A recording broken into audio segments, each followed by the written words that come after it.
All right, let's do it. Quorum being present, Committee on Foreign Affairs will come to order. I ask that all members stand to recite the Pledge of Allegiance.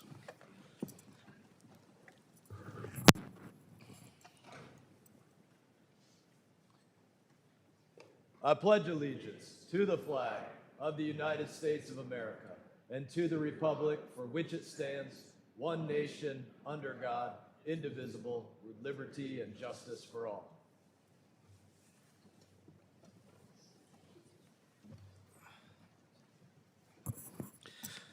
All right. Committee is meeting today for consideration of H.R. 5490, the Dismantle Foreign Scam Syndicates Act, H.R. 6297, the Protecting Europe from Anti-Semitic Crime and Extremism Act, H.R. 4291, the Sanctions List Harmonization Act, H.R. 1848, the Houthi Human Rights Accountability Act, H.R. 6347, the Global Child Thrive Reauthorization Act of 2025, H.R. 5021, the American Decade of Sports Act, H.R. 4413, the End Cyprus Embargo Act, H.R. 6230, the Tehran Incitement to Violence Act, H.R. 4397, the Muslim Brotherhood Terrorist Designation Act of 2025, and H.R. 6338, the Stop Illegal Fishing Act. The chair announces that any requests for recorded votes may be rolled, and he may recess the committee at any point without objection. So ordered. Pursuant to House rules, I request that members have the opportunity to submit views for any committee report that may be produced on today's measures without objection. So ordered. Lastly, pursuant to committee rules, all members may have 5 days to submit statements and extraneous materials for the record, subject to length limitations. Without objection. So ordered. Pursuant to notice, I now call up H.R. 5490. The Dismantle Foreign Scam Syndicates Act. The bill was circulated in advance, and the clerk shall designate the bill. H.R. 5490, to establish an interagency task force to dismantle and shut down transnational criminal syndicates perpetuating mass online scam operations against Americans. Without objection, the first reading is dispensed with, and the bill is considered read and open to amendment at any point. Is there any discussion on the bill? I will recognize myself for a couple of minutes here. Thank you. I think this is one of the most important pieces of legislation that we can look at. We deal with a lot of things, Republicans and Democrats, on foreign affairs, but we're not always dealing with things where Americans are actually victims. And when we're talking about these scam syndicates, we are talking about our friends, our neighbors, our family members, people in our community that are very literally victims of people in other countries, and it's a big deal. I want to thank my colleague, Jefferson Shreve, for leading this important piece of legislation. You've done yeoman work on this, and I really appreciate the work. Over the past 3 years, Chinese criminal organizations in Southeast Asia have started online scan operations at really an unprecedented scale. These scam centers, they're not a teenager working in their mom's basement. We have some of the pictures of them behind me, if you can see them. These are industrialized operations. They are the size of entire apartment complexes, communities.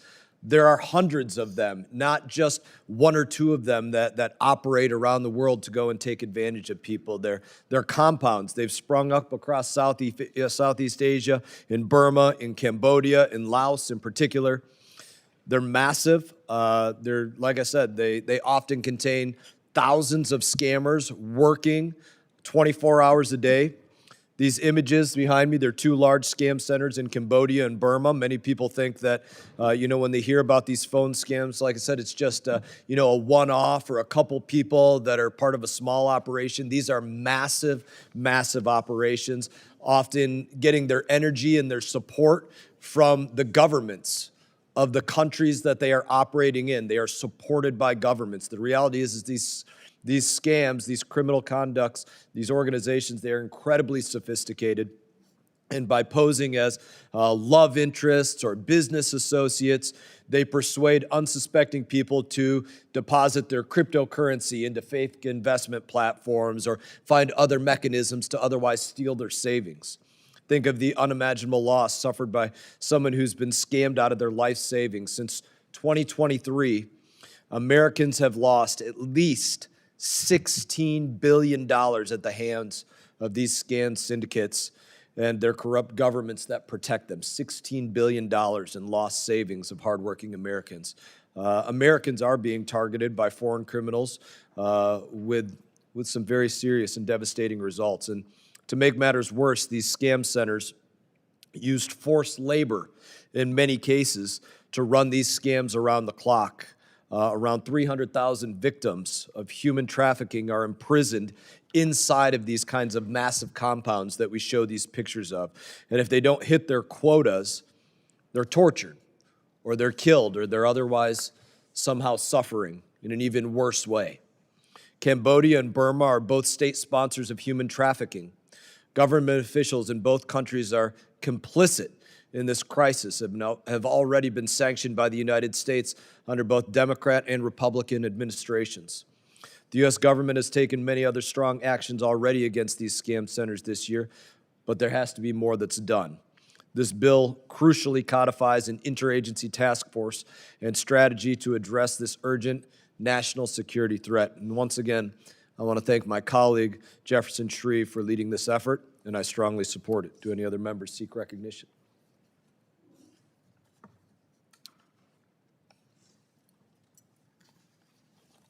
Are there any amendments? Do you seek recognition, Warren? I have an amendment also. Chair. Only on the bill offered by Mr. Shreve.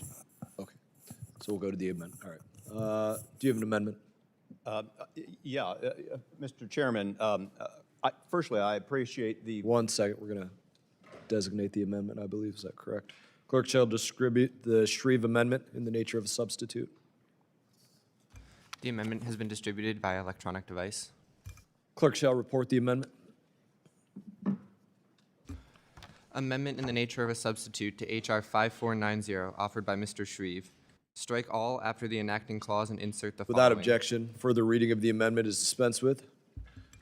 Representative Shreve is recognized for 5 minutes. Thank you, Mr. Chairman. Again, I appreciate the vigorous introduction of 5490. Since taking office in January, I've heard from Hoosiers across my district in Indiana, sharing the constant stream of scam calls and texts that they've received. I've experienced the same myself. Many are small speed cam or toll road scams, and many much greater in magnitude and the scope of service. These schemes have grown increasingly sophisticated, and they are certain to spiral up in sophistication, often nearly impossible to discern from real traffic. Authentically, I didn't fully understand where these scams originated when I investigated this issue earlier this year. What I learned is that many scams from these massive industrial scale scam centers operate in countries such as Burma, Laos, Cambodia, where corruption and instability has allowed these criminal operations to flourish.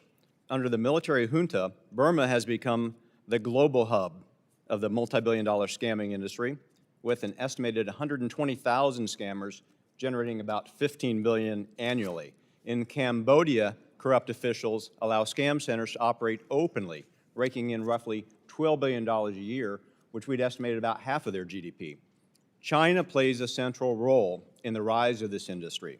Chinese state-owned enterprises have used the Belt and Road Initiative contracts to construct these massive scam compounds in these countries, where human trafficking has forced countless souls into scamming operations under threat of torture. The impact on Americans, on my constituents, on Mr. Zinke's constituents, on Mr. Castro's constituents is simply staggering. The FBI reports that Americans lost, as the chairman just noted, roughly $17 billion to scams in 2024, with Indiana being the second most targeted state per capita. This means real-world impacts for everyday Americans, my constituents and my colleagues. Families lose their homes, retirees see their savings vanish overnight, and countless innocent victims are left with little to nothing. My Dismantling Foreign Syndicates Act establishes an interagency task force chaired by our Secretary of State to dismantle and shut down the transnational criminal syndicates perpetuating mass online scam operations. Simply put, it protects trusting Americans from sophisticated scams. This government-wide task force will investigate and respond to the Chinese Communist Party's involvement, build the capacity of trusted law enforcement partners, harness offensive cyber capabilities, and convene a coalition of like-minded foreign allies and partners to combat transnational criminal organizations. These criminal scammers inflict untold misery by stealing billions from hardworking Americans and countless folks abroad, and traffic hundreds of thousands of victims globally. This is not just a consumer protection bill. It's a matter of national security and human rights, and we as members of Congress must respond. I encourage all of my committee colleagues to support this bipartisan bill. I yield the remainder of my time.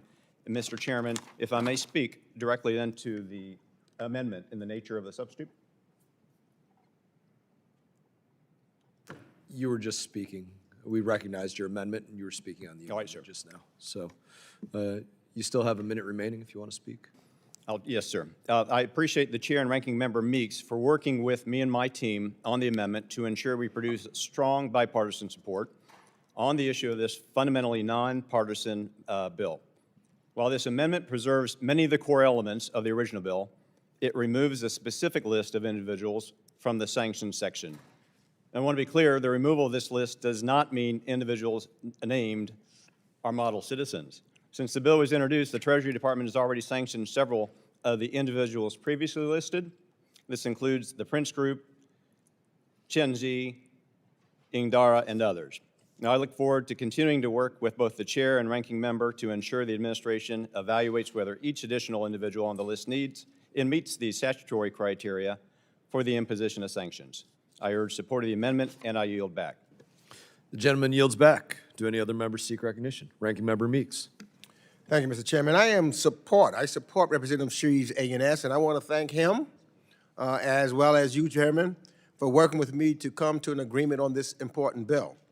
PRC-linked scam centers have spread across Southeast Asia, exploiting instability, corruption, and weak governance in Cambodia, Laos, and conflict-torn Burma. These are mammoth compounds containing thousands of people, many of whom have been forced into this work.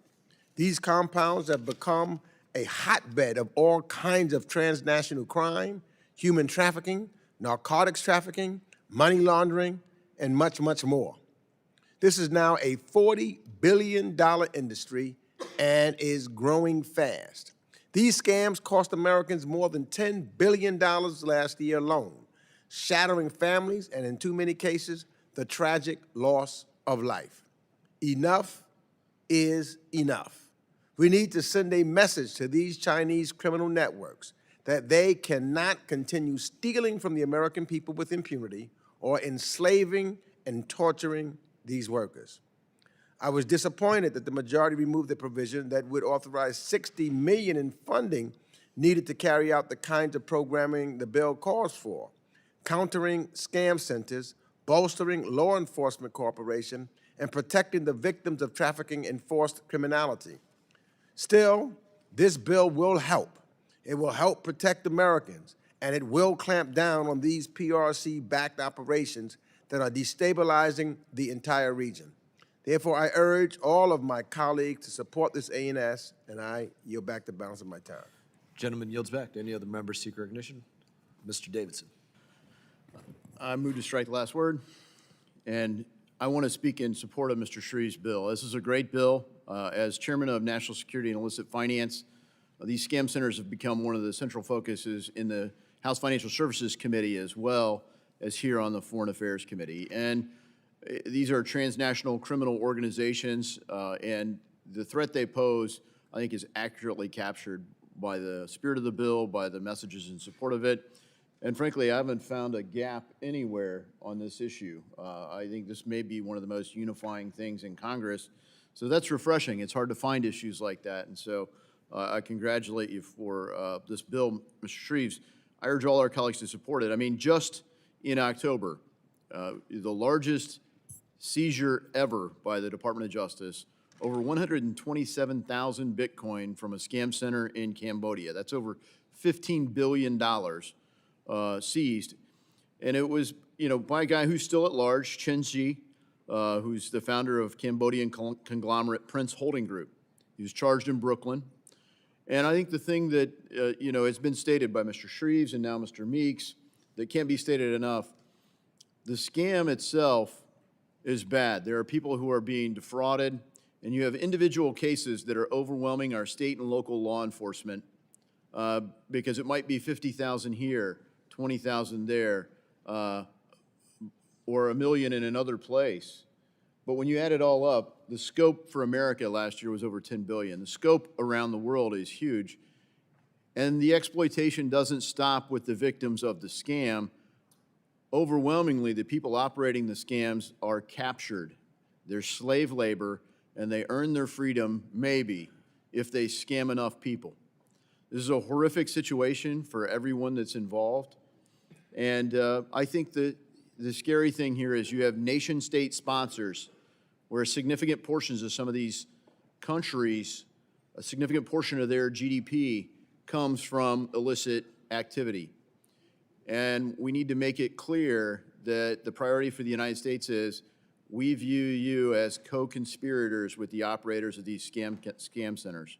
You're holding people captive. You better never consider holding an American captive, but we're not indifferent to other captives either. So we should liberate all these people who are being held in slave labor conditions, and they're being tortured beyond that because they know they're stealing the life savings from innocent victims. In this case in Cambodia, it was a pig butchering scheme. That means that they don't just steal the money once, they build a relationship, they establish rapport and trust, and they go for the bigger score in a long-term play. It's a very devious action. And here's the other thing. Sometimes in the U.S., it's tempting to go after, say, the bank that sent the wire transfer. Well, the bank did what you said. If you're the client and you're being scammed, it's a horrific situation for the bank too, because you have, say a grandma who's being scammed out of $50,000. She goes to the bank and says, "No, I really want you to send this money to this address." They do all the safeguards, and we have some, but sometimes they still say, "Yeah, I want you to send the wire," and they do it, and then people are mad at the bank, and I understand why you should be mad, because you were just robbed. But the direction here needs to be laser focused on the perpetrators of the scam, because the banks are victimized too. This happens with crypto, Bitcoin ATMs. How did they get 127,000 Bitcoin? They found people to go deposit cash in a Bitcoin ATM.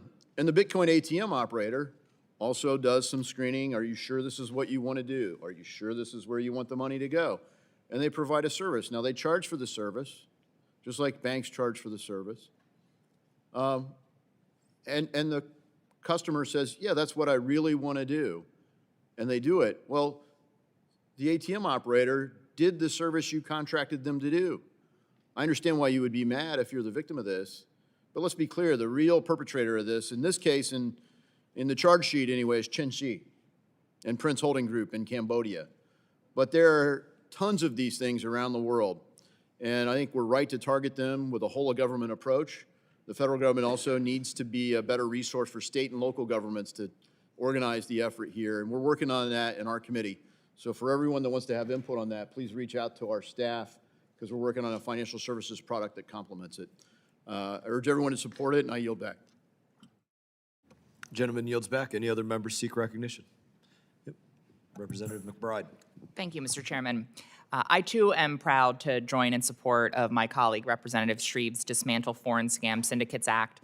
This bipartisan bill would provide the U.S. government with tools to effectively target foreign criminal organizations that prey on Delawareans and many Americans by scamming them out of their hard-earned money.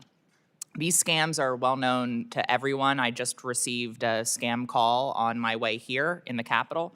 Not only are we all tired of annoying calls and texts, but these criminal organizations truly prey on the most vulnerable in our society, especially the elderly, all, as has been mentioned, while trafficking innocent people to do their dirty work. According to the FTC, Delawareans lost more than $34 million to scams in 2024, and this problem is only getting worse. I'm glad to see that Democrats and Republicans can come together to find solutions to problems like this one that all of our constituents share. This bill will improve coordination with our allies around the world, identify and hold these nefarious actors accountable, and establish a framework to assist Americans in recovering their stolen assets. We must ensure that Delawareans and all Americans are not scammed out of their hard-earned living. As a member of the bipartisan Stop Scams Caucus, I believe this bill will improve the lives of my constituents and all Americans, and I urge my colleagues to support this important legislation. Thank you, Mr. Chairman, and I yield back the balance Any of the other time. members seek recognition? Yeah, amendment on ANS. One moment. Nobody else seeks recognition? Very good. Being no further discussion, do any other members wish to offer an amendment to the Shreve Amendment in the nature of a substitute? I do. I Representative- have amendment number 75 to ANS. Clerk shall distribute the amendment.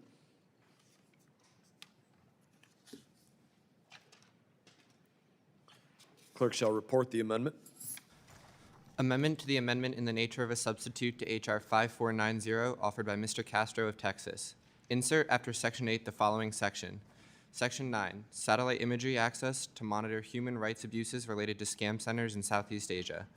Access to satellite imagery, the Secretary of State is authorized to provide to non-governmental organizations and research institutions access to current and archival high-resolution satellite imagery for the purposes of monitoring and documenting human rights abuses related to the operation of online scam centers in Southeast Asia. Report. Without not- objection, further reading of the amendment is dispensed with. Representative is recognized. Thank you, Chairman, and thank you, Representative Shreve, for authoring this important legislation.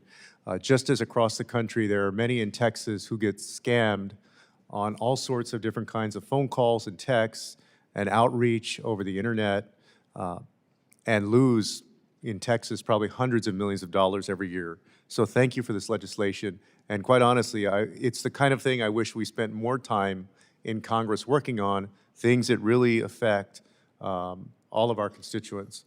So this legislation takes long overdue action to confront a disturbing and fast-growing threat.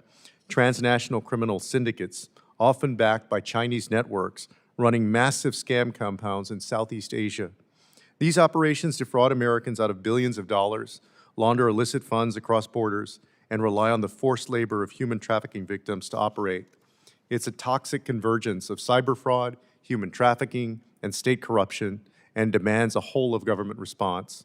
I strongly support the creation of a U.S. interagency task force and the strategic tools that this bill provides, including sanctions, law enforcement cooperation, and support for trafficking survivors. But we must also make sure that abuses don't go unseen. That's why I'm offering an amendment that directs the State Department to expand access to satellite imagery for researchers and NGOs documenting human rights violations at these scam centers.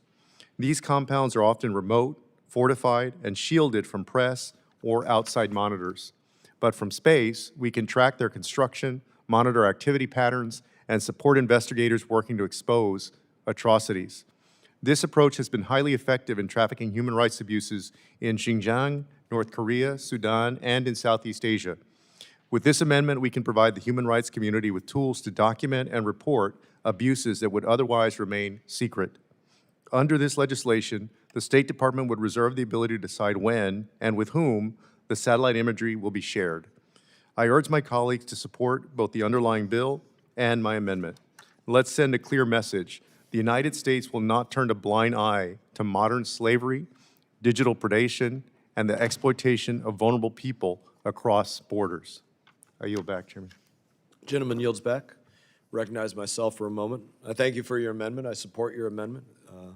And I think it's a good addition to working to deal with this problem where Americans are very specifically targeted. Obviously, others across the world are targeted as well, but we're dealing with a situation where our constituents, our friends, our neighbors, our family members are targeted in any which way that somebody can get a hold of them, via text, via email, via probably snail mail, anything that they can do to get a hold of somebody and scam them, steal their money. Just want to say I look forward to continuing to work with you, Representative Shreve, and Representative Meeks, and Representative Castro, and anybody else that wants to work on this issue. It's very worthy of our time. And do any other members seek recognition? Representative Shreve, Representative Meeks. Go ahead. I support Representative Castro's amendment. Civil society and research organizations can be a critical partner and force multiplier for the United States' interests and values if we support them in helping document human rights abuses and scam center operations in Southeast Asia. In the past, the State Department has provided NGOs access to high-frequency, high-resolution satellite imagery to document human rights abuses in specific conflict zones around the world. Doing so in this case of scam centers, as this amendment authorizes, would enable civil society partners to track and expose scam center operations and document human trafficking, forced labor, and other human rights abuses. This is a sensible and straightforward thing to do. So I urge my colleagues to support this amendment, and I yield back the balance of my time. Ranking member yields back. Representative Self.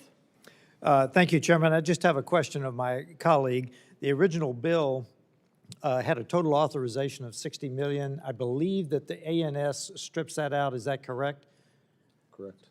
Correct. Thank you. I yield back. You're welcome. Any other members seek recognition? Representative Shreve.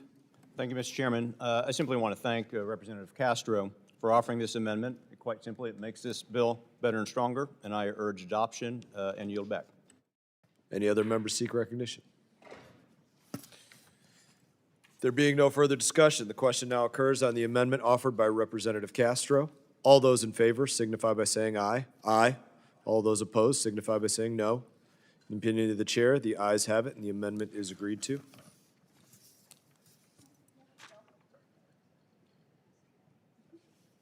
Are there any further amendments?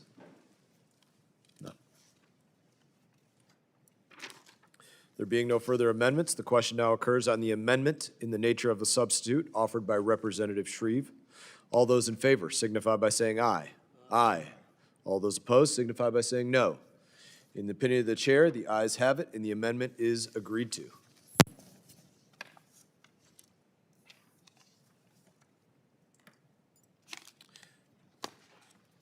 There being no further amendments, I move that the committee report H.R. 5490 as amended to the House with a favorable recommendation. All those in favor signify by saying aye. Aye. All those opposed signify by saying no. Opinion of the chair, the ayes have it, and the motion is agreed to. Mr. Chairman, may I request a recorded vote? You may request a roll call vote. A roll call vote has been requested pursuant to the chair's previous announcement. That vote will be postponed. Pursuant to notice, I now call up H.R. 6297, the Protecting Europe from Anti-Semitic Crime and Extremism Act. The bill was circulated in advance, so the clerk shall designate the bill. H.R. 6297, to require the Department of State to provide briefings on anti-Semitism in Europe. Without objection, the first reading is dispensed with, and the bill is considered read and open to amendment at any point. Without objection, the fine amendment in the nature of a substitute, circulated to members in advance, shall be considered as read and will be treated as original text for the purpose of the amendment. I now recognize myself for a couple of minutes. Thank you. Anti-Semitism and international terrorism in Europe, they are very real threats. They undermine regional stability, transatlantic security, and safety of the American citizens living and traveling abroad.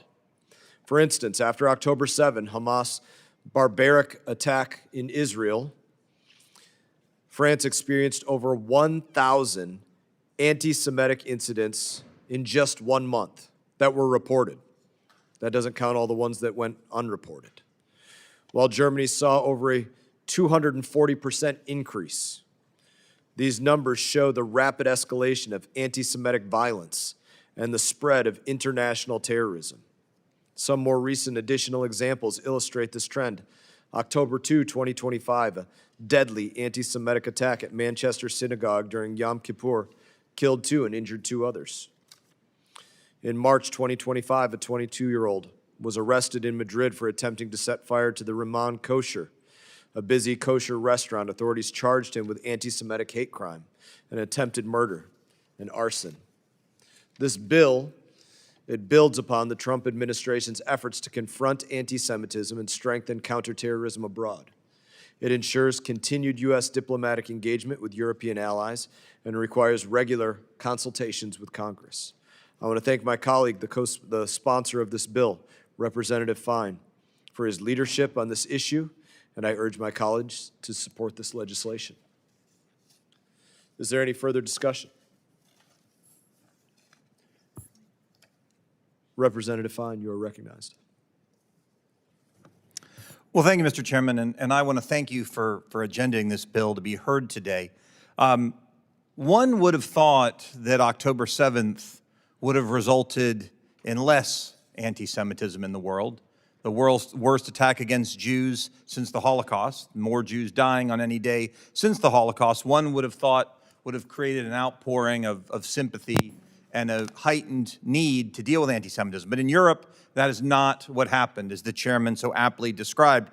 A study conducted by the European Union Agency for Fundamental Rights recorded an increase of 400% in anti-Semitism since October 7th, 2023.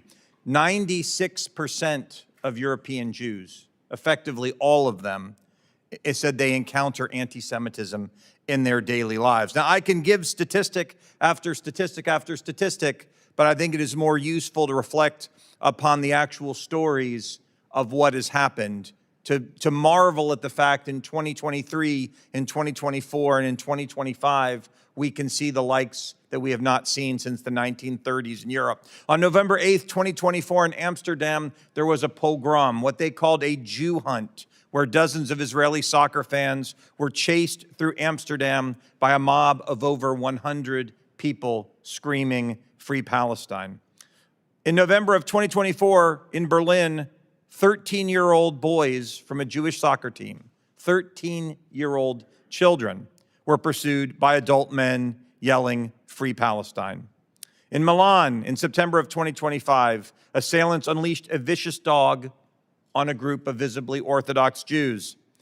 In September of 2025, feces was smeared on Jewish sites in England. In November of 2025, an Israeli victims memorial in Rome was defaced.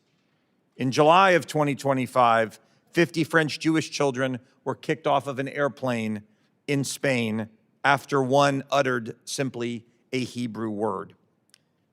So this is a real problem. But for those who believe this does not simply affect, this only affects Europeans, it affects Americans as well.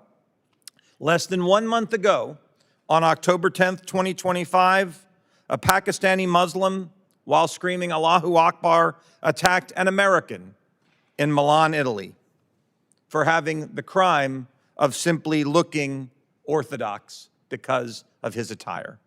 Anti-Semitism is real. It is on the rise, accompanied by the rise of mainstream Islam in Europe, and it is something that we must deal with to protect not only Jews, but to protect all Americans wherever they may be. This bill directs the State Department to address that growing threat of anti-Semitism, to make clear to our European allies that the conduct that they have allowed to take place within their countries is simply unacceptable. After this assessment, the Assistant Secretary for European and Eurasian Affairs will engage with those countries that are identified as countries of apparent concern and ask for their cooperation in countering this rising anti-Semitism, and it will require those individuals to provide a briefing to both our committee and our Senate counterpart to make sure we are up to date on what these European countries are doing. But make no mistake, and let me say this loudly and clearly, what these European countries have allowed to take place in their countries is unacceptable. And we should be warned that where anti-Semitism rears its ugly head, societal collapse soon comes thereafter. That's what we've seen in 3,000 years of anti-Semitism around the world. So I again want to thank the chairman for bringing this bill up, for making it a priority, for allowing us to say to our friends in Europe that what they have allowed is simply unacceptable and that we in the United States will be watching. And with that, Mr. Chairman, I yield back. Representative yields back. Do any other members seek recognition? Ranking Member Meeks. Thank you, Mr. Chairman. I support this bill and the ANS that follows, I assume. Acts of anti-Semitism are definitively on the rise globally. This is certainly true in Europe, where the rise of fringe political movements, particularly far-right groups, are increasingly picking up steam and hearkening back to unacceptable political rhetoric of old. And in other contexts, debates about or criticisms of the policies and conduct of the government of Israel in Gaza and the West Bank have been manipulated and used as excuses for hateful acts against Jews around the world. Combating anti-Semitism has been, is, and will always be a priority for me. And our voices must be heard. Not just voices of those that might have Jewish heritage, but voices of all human beings. We cannot tolerate a world where hate and anti-Semitism resides. This should be true for any Democratic and or Republican administration. It should be a central element of the United States foreign policy forever. This bill calls for the State Department to assess the threat of anti-Semitism in Europe and requires consultation with Congress on addressing these threats. And therefore, I strongly support this bill. I yield back the balance of my time.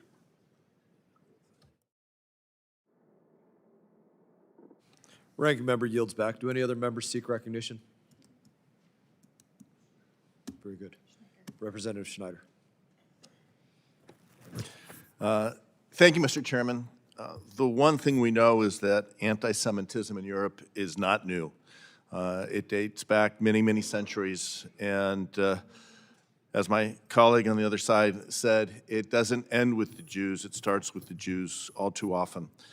My grandmother was born in Kyiv in the early 1900s. Her family, her parents and her 4 siblings at the time left because of the pogroms attacking the Jewish community. In 2015, I went to Paris shortly after the bombing of the Hypercacher supermarket in Charlie Hebdo, or the attack on the Hypercacher market in Charlie Hebdo, and spoke with the Jewish community in Europe, in Paris, and their concerns, and we've seen that only rise. In fact, anti-Semitism in Europe is rising once again to levels that endanger Jewish communities all across the continent, destabilizing our closest allies and threatening transatlantic institutions. Section 2 of this bill directs the Assistant Secretary for European and Eurasian Affairs to assess that the threat and engage diplomatically with governments where the danger is most acute. That is a basic oversight function, something Congress should always be doing. But the context matters here.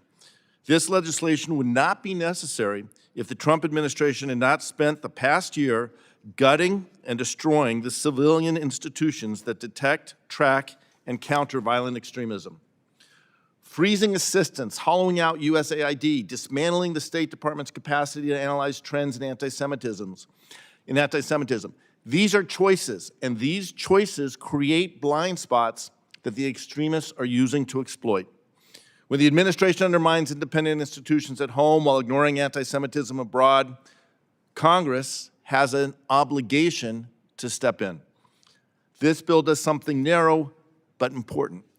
It restores a channel of structured consultation between the State Department and Congress, ensuring we receive honest reporting on the threats that Europe is struggling to contain. It also signals that protecting Jewish communities is not an optional diplomatic task. It is core to transatlantic security, and the executive branch must be held accountable for delivering on that responsibility. I support the bill, and I appreciate the effort to keep it tightly focused on oversight rather than political theater. The fight against anti-Semitism requires competent institutions, sustained diplomacy, and seriousness of purpose. This legislation helps move us back into that direction. I yield back. Representative yields back. Do any other members seek recognition? There being no further discussion of the bill, the committee will move to consideration of amendments. Does any member wish to offer an amendment? There being no further amendments, I move that the committee report H.R. 6297 as amended to the House with a favorable recommendation. All those in favor signify by saying aye. Aye. All those opposed signify by saying no. In the opinion of the chair, the ayes have it, and the motion is agreed to. Mr. Wilson. I'd like to request a recorded vote. A recorded vote has been requested. A roll call vote has been requested pursuant to the chair's previous announcement. This vote will be postponed.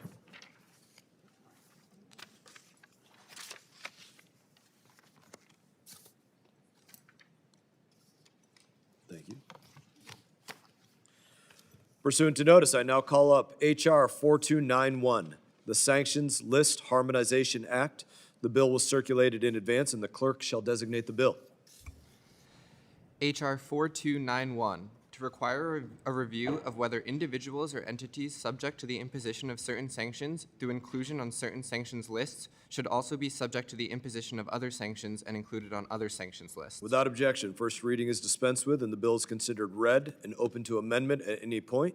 And I now recognize myself for a statement. The executive branch has various blacklists for foreign adversary entities that are threats to the United States national security. It is critically important that agencies are coordinating to ensure that foreign adversary entities are not slipping through the gaps.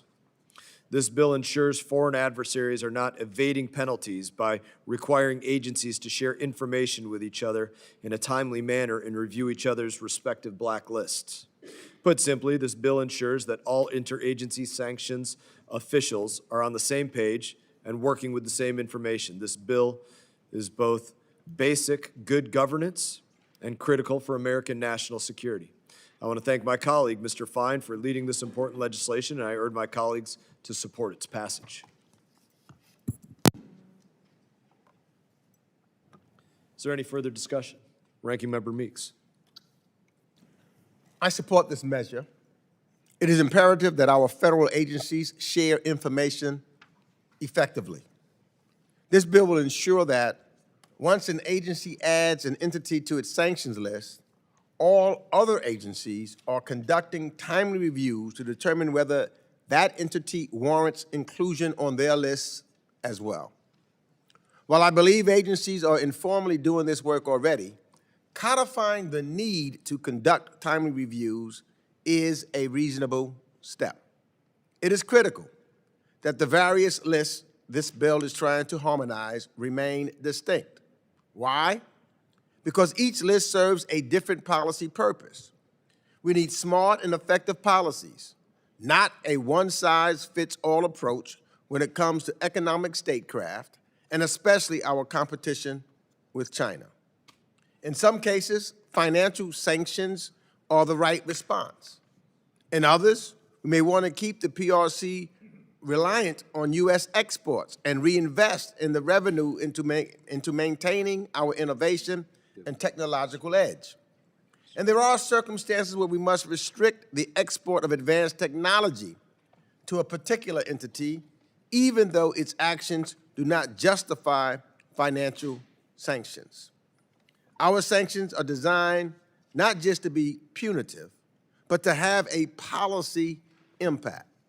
This bill allows each agency to retain the flexibility to focus on the objectives of its own list, while also ensuring that no problematic entity gets overlooked.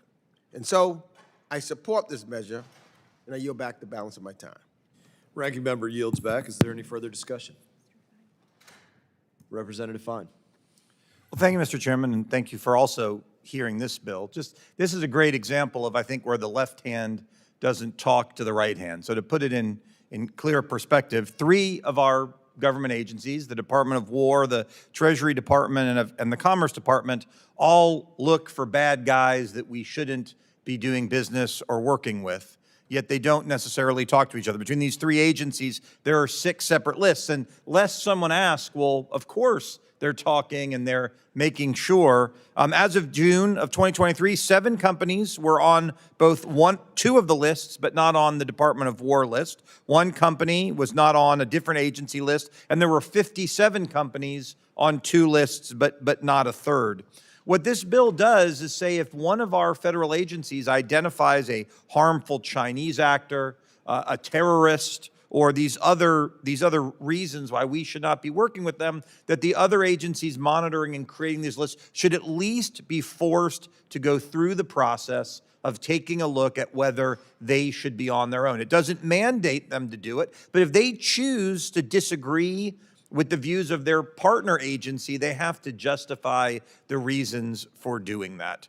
If you have been ranked someone that should be a specially designated national by the Treasury Department because you're a bad guy, you probably ought to be on the other lists. If you're someone who can't buy military end-user equipment because of the Commerce Department, the Department of War should probably know that. If you're part of the PRC's military company list of the Department of War, the Treasury Department should probably have you on the Chinese military industrial complex list. This is a common sense bill that's going to streamline these multiple efforts to go after bad actors in the world. I think this will make a material effect in keeping us safe and in holding bad actors responsible. And again, I appreciate the chairman for bringing the bill forward today.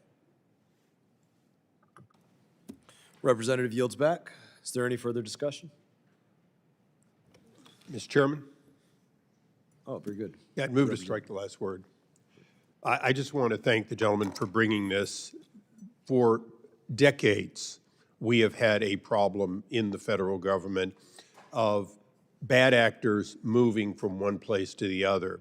And often it's, in fact, a new corporation, a new name, and you have to look into the board, you have to look into the people behind it, or even sometimes to the address. The reality is that for years we have been pushing administration after administration. Your effort actually creates the requirement to look at it, and thus the requirement to create interactive databases that will look at name, location, other activities that would allow someone to realize that it's not the identical same, but a similar. And I think going that far and even further, you're starting today, and I really appreciate your work and will be supporting the bill. I yield back. Vice Chair yields back. Any other members seek recognition? Seeing none, there being no further discussion of the bill, the committee will move to consideration of amendments. Does any member wish to offer an amendment?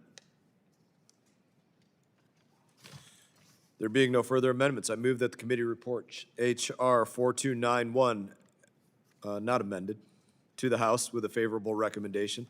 All those in favor signify by saying aye. Aye. All those opposed signify by saying no. Opinion of the chair, the ayes have it.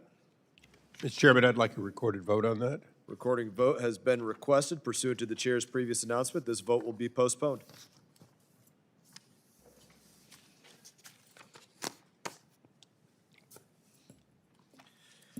Pursuant to notice, I now call up H.R. 1848, the Houthi Human Rights Accountability Act. This bill was circulated in advance, and the clerk shall designate the bill.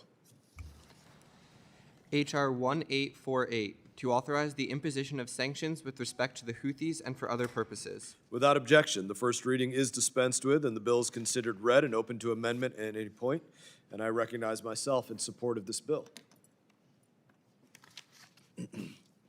We frequently talk about the threat that Houthis pose to international shipping in the Red Sea, the Gulf of Aden, but this bill highlights another very important issue: the Houthis' ongoing campaign of brutal violence within Yemen itself, that they use to maintain complete control over what would be otherwise innocent Yemenis. As we speak, the Houthis are working to recruit and indoctrinate a new generation of terrorists through their summer camps and schools, creating the next wave of enemies. The Houthis' campaign to impose extremist and anti-Semitic worldviews on Yemeni Houthis youths poses a grave long-term threat to regional stability and requires urgent attention. They are also manipulating the delivery of humanitarian aid and detaining international aid workers. They have detained U.S. Embassy locally employed staff for years. This bill would impose sanctions on Houthi members found responsible for human rights abuses and their arbitrary detention of U.S. staff. It would also introduce key oversight mechanisms to ensure Houthi leaders continue to be held accountable. If we do not stop this at the root, the Houthis will continue to pose a direct and long-term threat to the regional stability and U.S. national security. I urge my colleagues to support this important bill that will help ensure the Houthis are held to account for their hostage-taking and human rights abuses. And I want to thank my colleague, Representative Issa, for working to advance this bipartisan piece of legislation, his work in the region and his work as the vice chair. And in that, I end my time. And does anybody else seek recognition?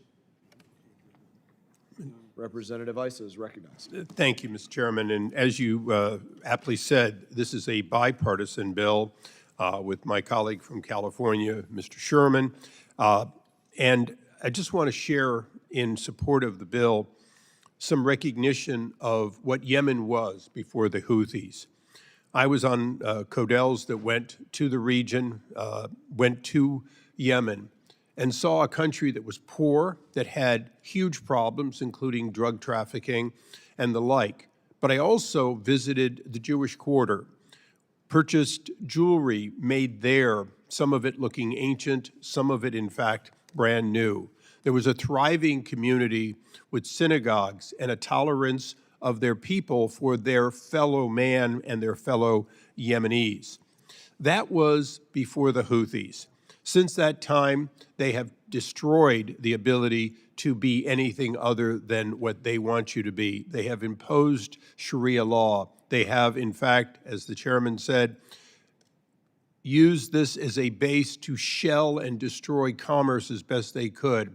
They are a proxy for Iran's expansive Shia-dominated disruptive influence. But most importantly, their human rights violations cannot go without our attention. So as we make the sea safe again, as we do what we need to do against specific militants, it is important that we recognize that just as Hamas is a destabilizing influence on the possibility of an Abraham Accord that will make the region free of conflict, just as we know Hezbollah is a cancer on the society of Lebanon and anywhere else it touches, the Houthis' activities have to be dealt with. And using existing global sanction capability, and expanding it to the Houthis, I believe we can put the kind of pressure and administration after administration rule leading from Congress. So, Mr. Chairman, I thank you for your earlier words, and again, remind people that this is one on which people on both sides of the aisle broadly agree that we have to help Yemen become the country that it once was and then take it to what it could be. And with that, I yield back. Vice Chair yields back. Is there any further discussion? There being no further discussion of the bill, the committee will move to consideration of amendments. Does any member wish to offer an amendment?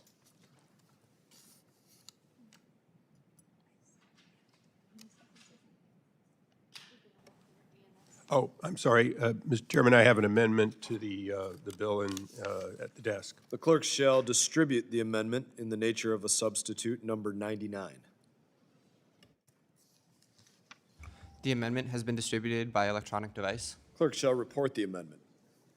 Amendment in the nature of a substitute to H.R. 1848, offered by Mr. Issa of California. Without objection, further reading of the amendment is dispensed with.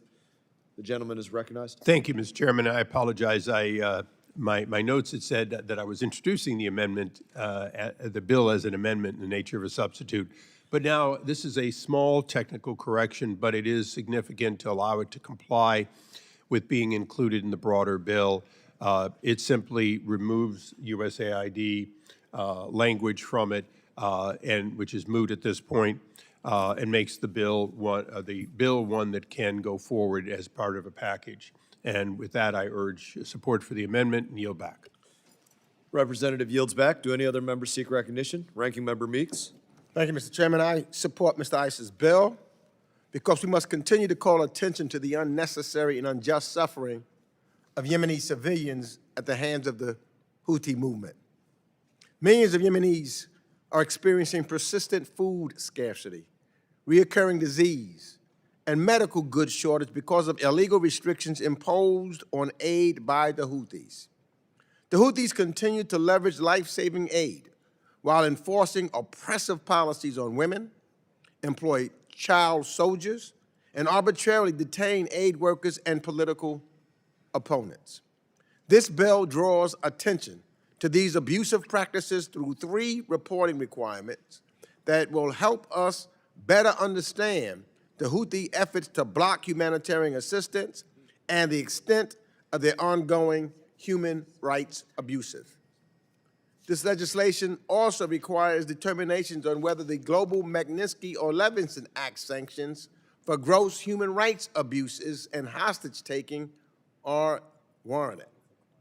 We must continue to hold the Houthis accountable for their opposition and their oppression of the Yemeni civilians.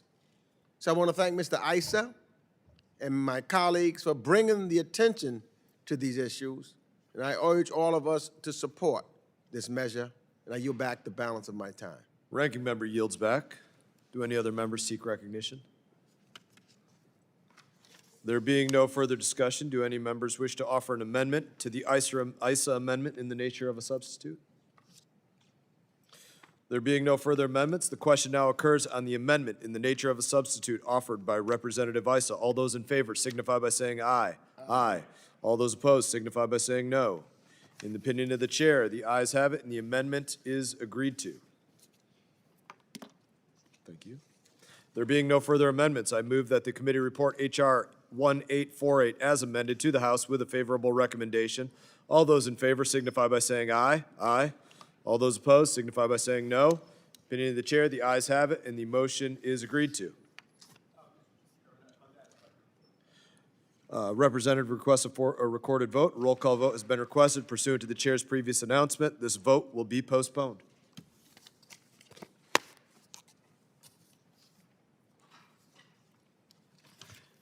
Pursuant to notice, I now call up H.R. 6347, the Global Child Thrive Reauthorization Act of 2025. The bill was circulated in advance, and the clerk shall designate the bill. H.R. 6347, to reauthorize the Global Child Thrive Act of 2020 and for other purposes. Without objection, first reading is dispensed with, and the bill is considered read and open to an amendment at any point, and I recognize myself for 5 minutes. Under the Biden administration, I could say a lot about foreign assistance, but I don't believe most of it made America safer, stronger, or more prosperous. Much of it did not reach those in need. Instead, it was caught up in overhead costs of bloated NGOs, and it never left the Beltway. This has been an ongoing problem through administration after administration, where support intended to go out simply stays within the Beltway. This bill reauthorizes a special advisor appointed by Secretary Rubio to streamline life-saving assistance and ensure that it actually reaches the vulnerable. I thank my colleague, Mr. Castro, for leading the legislation, and I urge my colleagues to support it. Is there any further discussion? Ranking Member Meeks. I strongly support Mr. Castro's bill. This bill reauthorizing the Global Child Thrive Act for 5 years. The original legislation brought together expertise from across the United States foreign assistance spectrum to ensure that our programs prioritize the healthy development of children between birth and 8 years of age. This includes incorporating elements of health, nutrition, water, early learning, basic education, and child protection as we design approaches to help children do just what the bill title says, thrive. This reauthorization is particularly important after the Trump administration's unlawful dismantling of USAID and drastic cuts to foreign assistance programs across the board. By voting for this bill with strong bipartisan support, this committee can demonstrate to the administration and to the world that the United States of America still cares deeply about child development and understands its importance to our own prosperity and security. So I want to thank Representative Castro for championing the Global Child Thrive Act, and I look forward to seeing these important programs continue and for the United States of America to stand up for the world's children. And with that, I yield back the balance of my time. Ranking Member yields back. I would remind him that everything the Trump administration has done to roll USAID under to the purview of the Secretary has been entirely legal and really an outstanding effort to make sure that dollars go where they intend to do the most good instead of having programs that are wasteful and do things like transgender job fairs and drag shows and things like that that are absolute wastes of our dollars. In that, do any other members seek recognition? Representative Self. Thank you, Mr. Chairman. Unlawful dismantling of USAID. We hear that often. If that is the case, then I expect to see a referral to the Justice Department by my colleagues on the other side. Let's stop talking about it. Put your actions where your words are. I yield back. Representative yields back. Do any other members seek recognition? Representative Castro, recognized. Thank you, Chairman.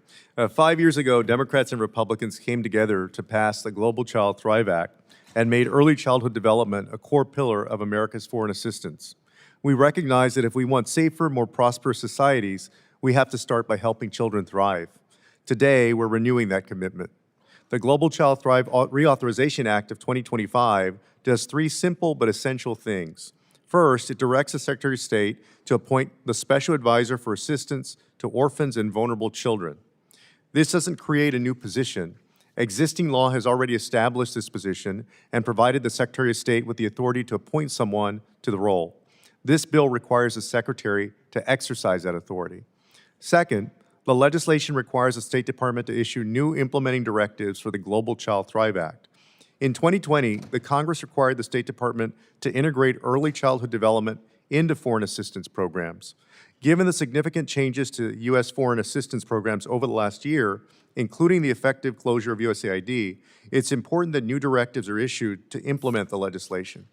And finally, the bill extends the authorization for the Global Child Thrive Act through 2030, ensuring that our long-term development work remains stable and predictable. I'm grateful to Representatives McCormick, Olszewski, and Fitzpatrick for joining me in this bipartisan effort.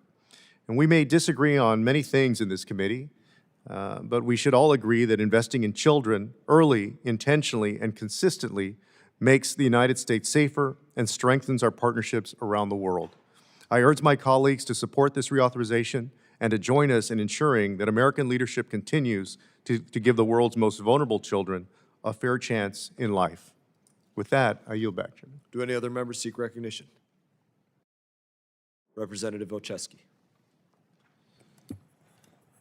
Thank you, Mr. Chairman. I want to begin this morning by recognizing Representatives Castro, McCormick, and Fitzpatrick for their partnership and their leadership on this critical effort. I'm proud to help lead this bipartisan bill that will strengthen the implementation of policies that advance early childhood development around the world. Every child deserves the chance to grow, to learn, and to reach their full potential, no matter where they are born. The Global Child Thrive Act was a landmark bill that, for the first time, put this belief at the heart of America's work around the world. As a father and former public school teacher, I come to this work believing that every policy issue is a children's issue. And I believe that because I've seen firsthand what's at stake for our children. I saw poverty, food insecurity, and limited access to health care hold children back. But I also saw what happened when we believed in our young people, having teachers who fight for them, communities that uplift them, and a government that prioritizes their needs. What I saw in my classroom is no different than the challenges and opportunities that children are now experiencing around the globe. Today, more than 400 million children, more than 1 in 5, live in poverty and face devastating consequences to their health and to their development. 250 million children under the age of 5 are at risk of not fulfilling their development potential. We must do everything possible to ensure that every child, everywhere, can meet their development milestones and thrive. This work is urgent, and children are counting on us to show up for them. They cannot flood our inboxes or hire lobbyists. They cannot light up a phone bank and advocate on their own behalf, but still, they need us. So again, I thank my colleagues for their leadership on this effort, and I urge them to support the reauthorization of the Global Child Thrive Act to help build healthier societies, to reduce poverty, and advance America's values and security for years to come. Because when we invest in children, we invest in our future. With that, Mr. Chairman, I say thank you, and I yield back. Do any other members seek recognition? Representative Dean. Thank you, Mr. Chairman. I rise in support of this legislation, H.R. 6347. It will reauthorize the Global Child Thrive Act of 2020 for 5 more years. It directs the Secretary of State to appoint a special advisor for assistance to orphans and vulnerable children, and requires a new set of implementing directives given the massive changes to our foreign assistance apparatus since the bill's initial passage, namely the dissolution of USAID. I'm delighted to see the bipartisan support for important foreign assistance work supporting early childhood development, and I commend my colleagues on advancing this bill forward. However, I would be remiss if I did not take the time and the opportunity to highlight the ground that has been lost in implementing this bipartisan priority due to this administration's reckless destruction of USAID. Investing in early childhood development not only saves lives, but strengthens economies and promotes stability, making us all safer, making us all stronger. This year, the administration cut 83% of our foreign assistance programs, including life-saving programs supporting maternal and child health and nutrition. An independent peer-reviewed study published in Lancet projected 14 million additional deaths by 2030 due to the USAID cuts, including more than 4.5 million children under 5 years old. Dr. Atwood Gwande, who served in the Biden administration as the Assistant Administrator for Global Health at USAID, wrote in November 5th New Yorker article that it is estimated that, quote, USAID's dismantling has already caused the deaths of 600,000 people, 2/3 of them children. A 10-month estimate, 600,000 people, 2/3 children. This administration has justified these massive cuts by making unsubstantiated claims of waste, fraud, and abuse. And yet, more than 95% of USAID work has never come under contention. I'm not talking about the drag show example. 95% of this work has never come under contention. While aspects of USAID could be inefficient, That's our job, to figure out how to make this more efficient and make sure every resource goes to the right cause. As I have said before, I fundamentally disagree with this administration's devaluation of foreign assistance, and I call upon this committee, Mr. Chairman, this committee, our committee, to reverse this deadly demonization and destruction of USAID. It is a key arm of our foreign policy toolkit that contributes to our safety, security, and economic prosperity. It is a crucial component of our soft power. And I will add a personal note, if you'll indulge me. Over the Thanksgiving holiday, we were blessed with the birth of our 7th grandchild. Yay. Thank you. Thank you.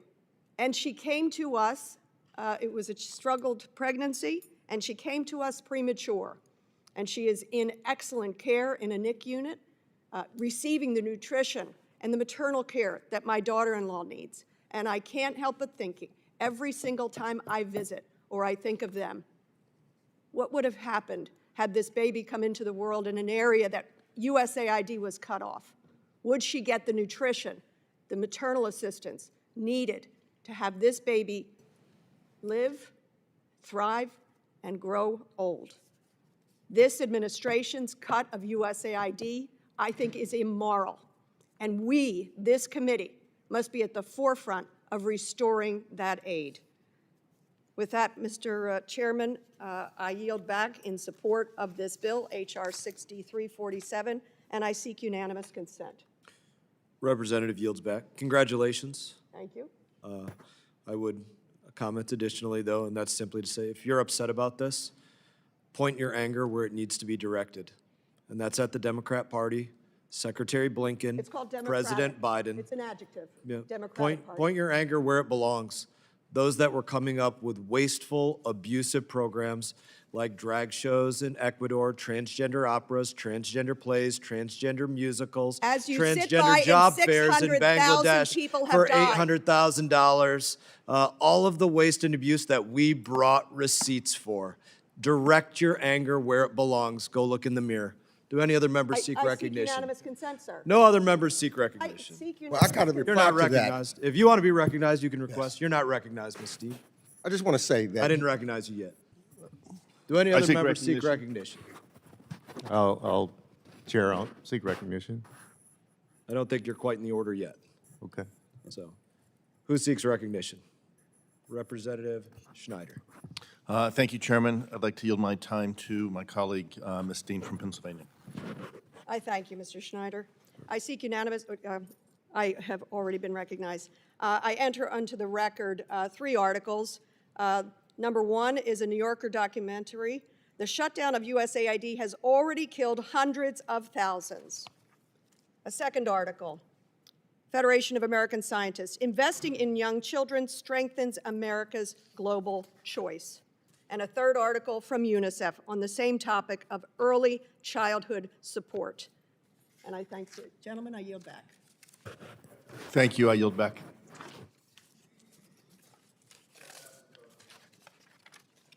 I'm sorry? Oh, I'm happy to do that. I'll bring them up.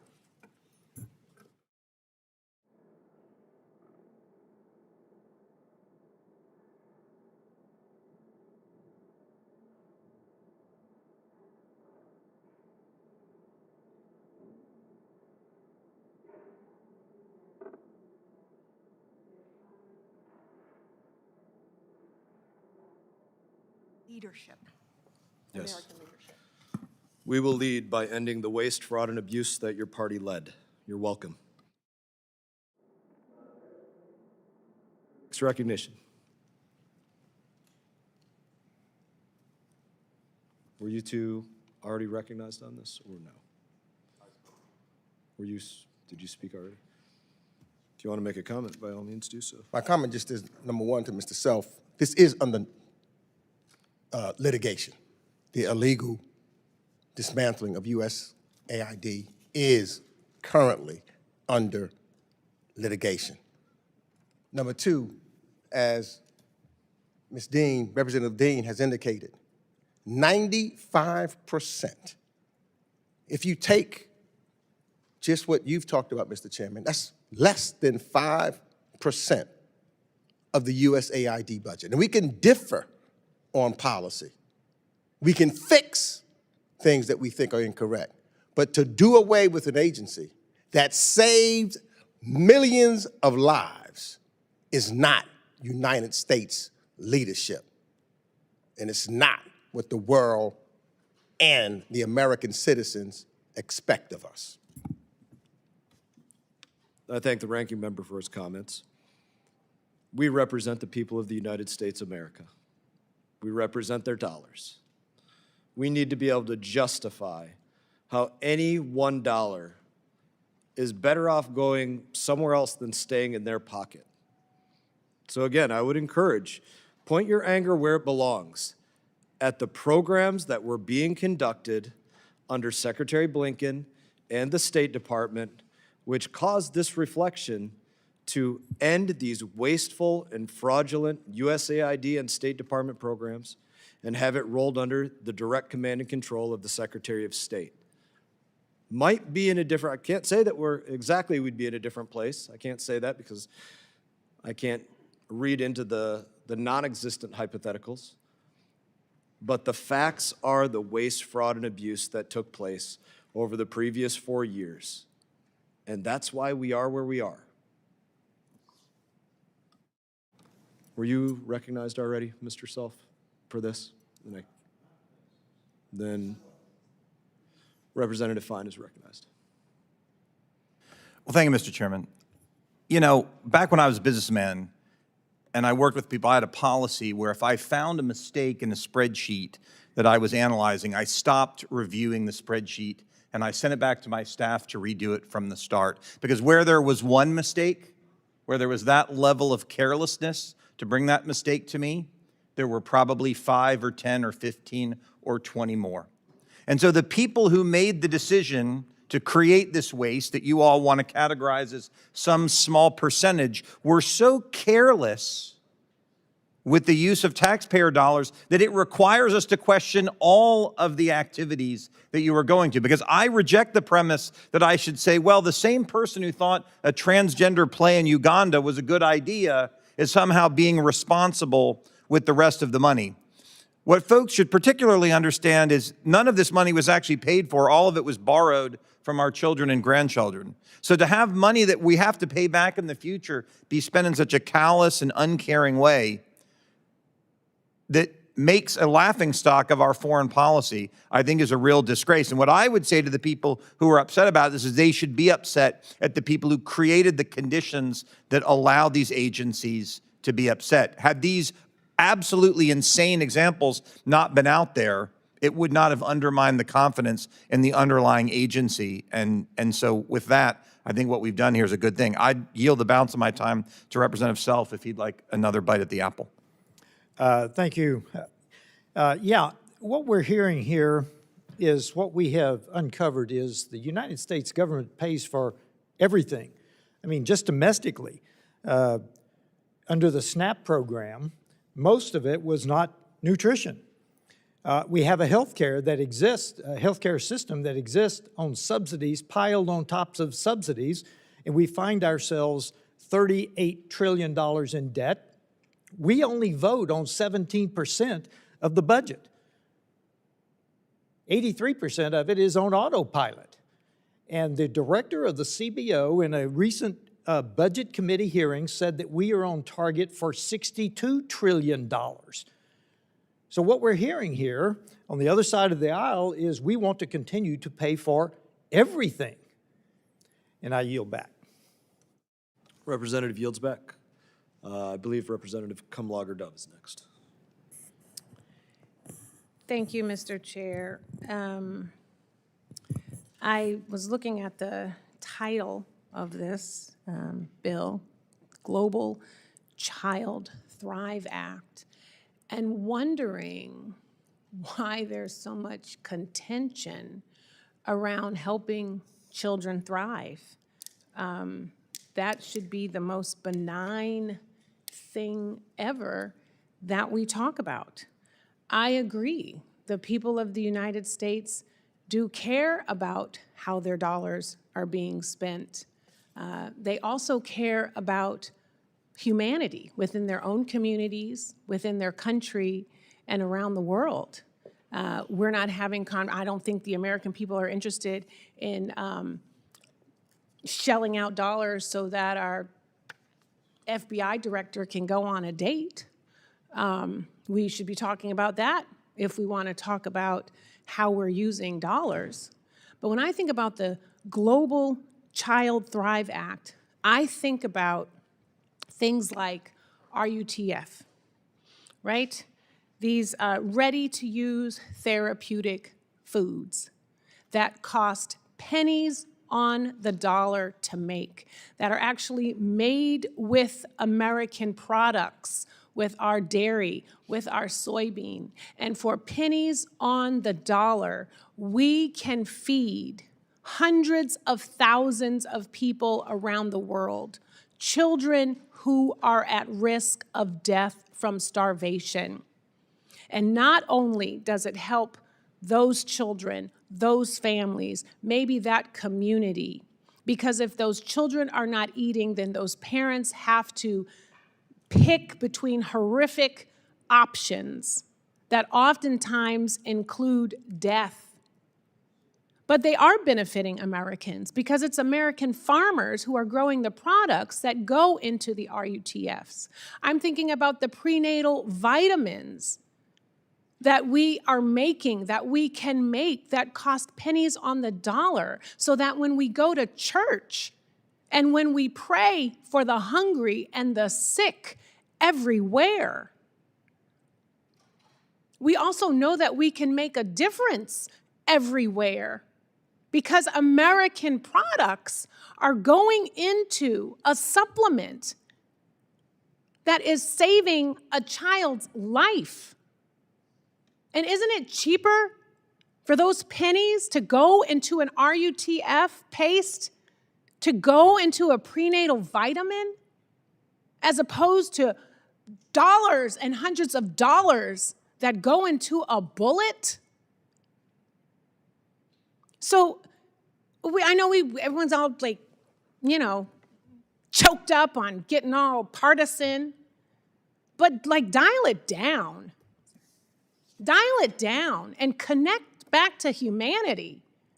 This is about diplomacy. This is about peace. So just tap into that. And if you don't have that in your system, then rent it for a few minutes in this committee. Everyone wants to rail on these, drag shows and the condoms. Let me tell you something. I've been thinking about this for months, because I'm so sick of it.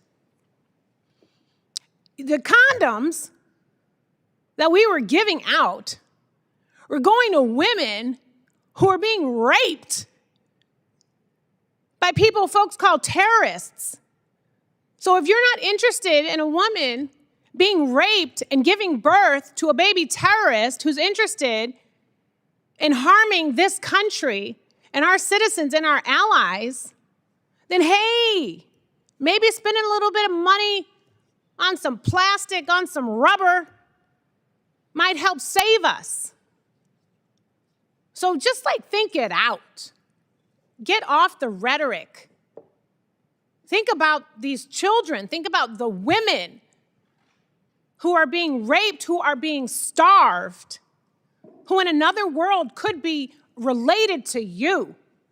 Because, in the karmic universe, they are. They really are. So spend wisely, yes. Spend with humanity, yes. Spend with compassion, yes. Spend with efficiency, yes. Spend with heart, yes. And I yield back. And I'll add, spend with the respect that every dollar comes out of the pocket of an American, and it's not charity. Who seeks recognition? Representative Johnson. Thank you, Mr. Chairman. I just wanted to respond to a couple of the comments.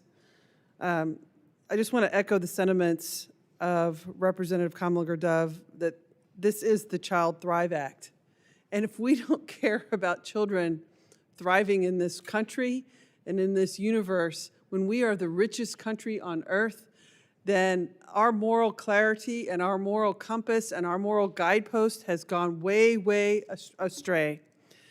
This should be an act that we could all represent and support for our moral convictions of who we are and what we care about. We care about making sure that children across this globe thrive and succeed and can have a life of independence and security.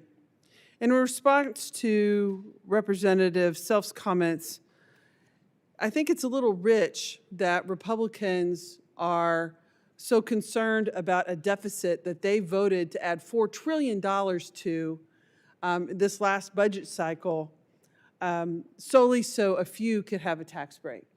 That is a very inconsistent argument of the concerns that we're having when the Republicans, under Republican leadership and Republican presidents, our deficits have exploded more than under any Democrat by a mile. And this is Republicans who are adding to this deficit, adding to this budget crisis that our country and our economy finds itself in, and this is not a Democratic problem.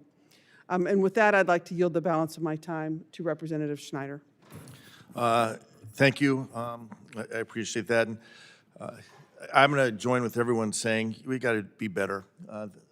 The discussion oftentimes in this committee and oftentimes on the floor is not reflective of the important work before the body, and I think not a good reflection of the importance of the U.S. Congress to the country and to the world. I'll just use some colloquialisms, but as we think of what we're talking here, the idea that you fix first before throwing something away, that you don't throw the baby out with the bathwater, don't cut your nose to spite your face, and the last one I'll share is an ounce of prevention's worth a pound of cure. All sayings that I suspect each of us heard growing up from our parents or grandparents, lessons on life. There are so many things that we can agree on in this committee. I know without question on both sides, Republicans and Democrats, that we agree we should be vigorously working to eliminate fraud, waste, and abuse. We can have a discussion about how to do that. But I also think those of us who ran for Congress to serve the people we represent at home and then chose to be on this committee, which is not a domestic policy committee, but is the U.S. House of Representatives Committee on Foreign Affairs, we're here because we want to make things better at home and make things better around the world. This bill in front of us, Thrive Act, helping children, is as good of an example as that as I can think of. And we come here together on a bipartisan bill supported by members that were Democrats and Republicans. And we all should be supporting this bill. But we just can't seem to get away from out of our own way in arguing. As the House Foreign Affairs Committee, we're looking around the world and you think about this idea of ounce of prevention, pound of cure. Americans and the United States as a whole are safer when countries around the world are thriving. It's not a matter of competition, it's a matter of cooperation and U.S. global leadership that has led the world for almost 100 years. Our goal should be good governance and working to help countries around the world achieve that on behalf of their people, but also for global peace. It should be upholding the rule of law, and it should be trying to provide all people of the world the opportunity to achieve their potential and lift the human condition, because when the human condition is better, America is better. And when the world looks for how to be, how they should behave, what they want to aspire to, they have always looked to America. And the way that this committee sometimes comports itself is not a way that we should be proud of. Let's work together, let's talk to each other, let's lower the temperature and work with respect. That way I think we can get things done. I yield back. Representative yields back. I appreciate whether we call it argument, debate, dialogue. I don't want you to think for me that it falls on deaf ears. To go back, we're dealing with Representative Castro's bipartisan piece. This is yours, right? It's been a while since we actually talked about it, but it's your bipartisan piece of legislation that does something that I think is, we agree on. It puts forward a special advisor to make sure that there's among other things, not waste, fraud, abuse, to make sure that dollars get to the right place. And we're agreeing on that, right? It's something important to put in place. That's an example of doing, to use your words, of doing better. I think it's important. I think that's why you see bipartisan support for that. To your comment of, safest when we thrive. I think the world is safest when America thrives. And that's something that we have to pay the closest attention to as representatives of the United States of America. So I appreciate the comments, but we need to, again, make sure that the world is at its best because the United States of America is at its best. I think, Representative Johnson, thank you for your comments as well. You brought up taxes. Taxes are an important example of doing better. I bet there's not one person in here that really wants to say, you know what? I don't want people that work for tips to not be taxed on $25,000 of their tips. Who would come out and say, yeah, you know what? Let's go out there and people that are Uber drivers or hairdressers or bartenders or wait staff or wherever they work for tips, let's go out there and let's tax them on an additional $25,000 of their income. Or let's raise somebody's tax rate from 12 to 15%. Let's go out in there and do that. Lowering people's taxes, that's a great example of doing better, and we should all be working on that. Let's not raise people's taxes from 22 to 25% or, from 25 to 28%. Those are examples of doing better. So I don't want you to think that your comments fall on deaf ears. I listen to every single one of them. I appreciate the dialogue and debate. Does anybody else seek recognition? Seeing no one. Being no further discussion of the bill, the committee will move to consideration of amendments. Does any member wish to offer an amendment?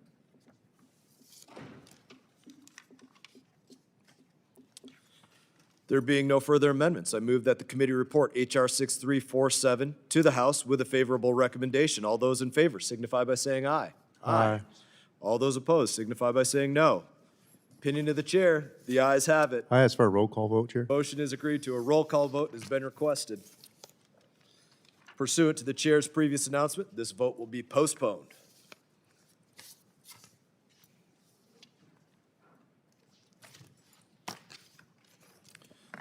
On to the next argument. Pursuant to notice, I now call up H.R. 5021, the American Decade of Sports Act.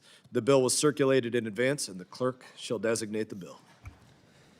H.R. 5021, to require a sports diplomacy strategy to strategically leverage the major sporting events being hosted in the United States in the next decade, to enhance United States... Without objection.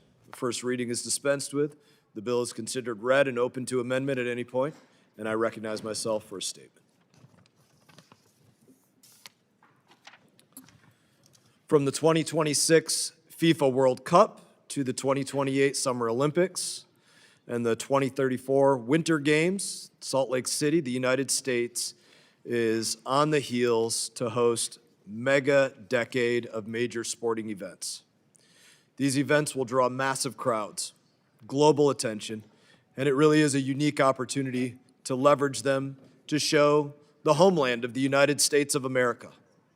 This bill ensures that we are prepared for the events and ready to lead with a well and thought out strategy.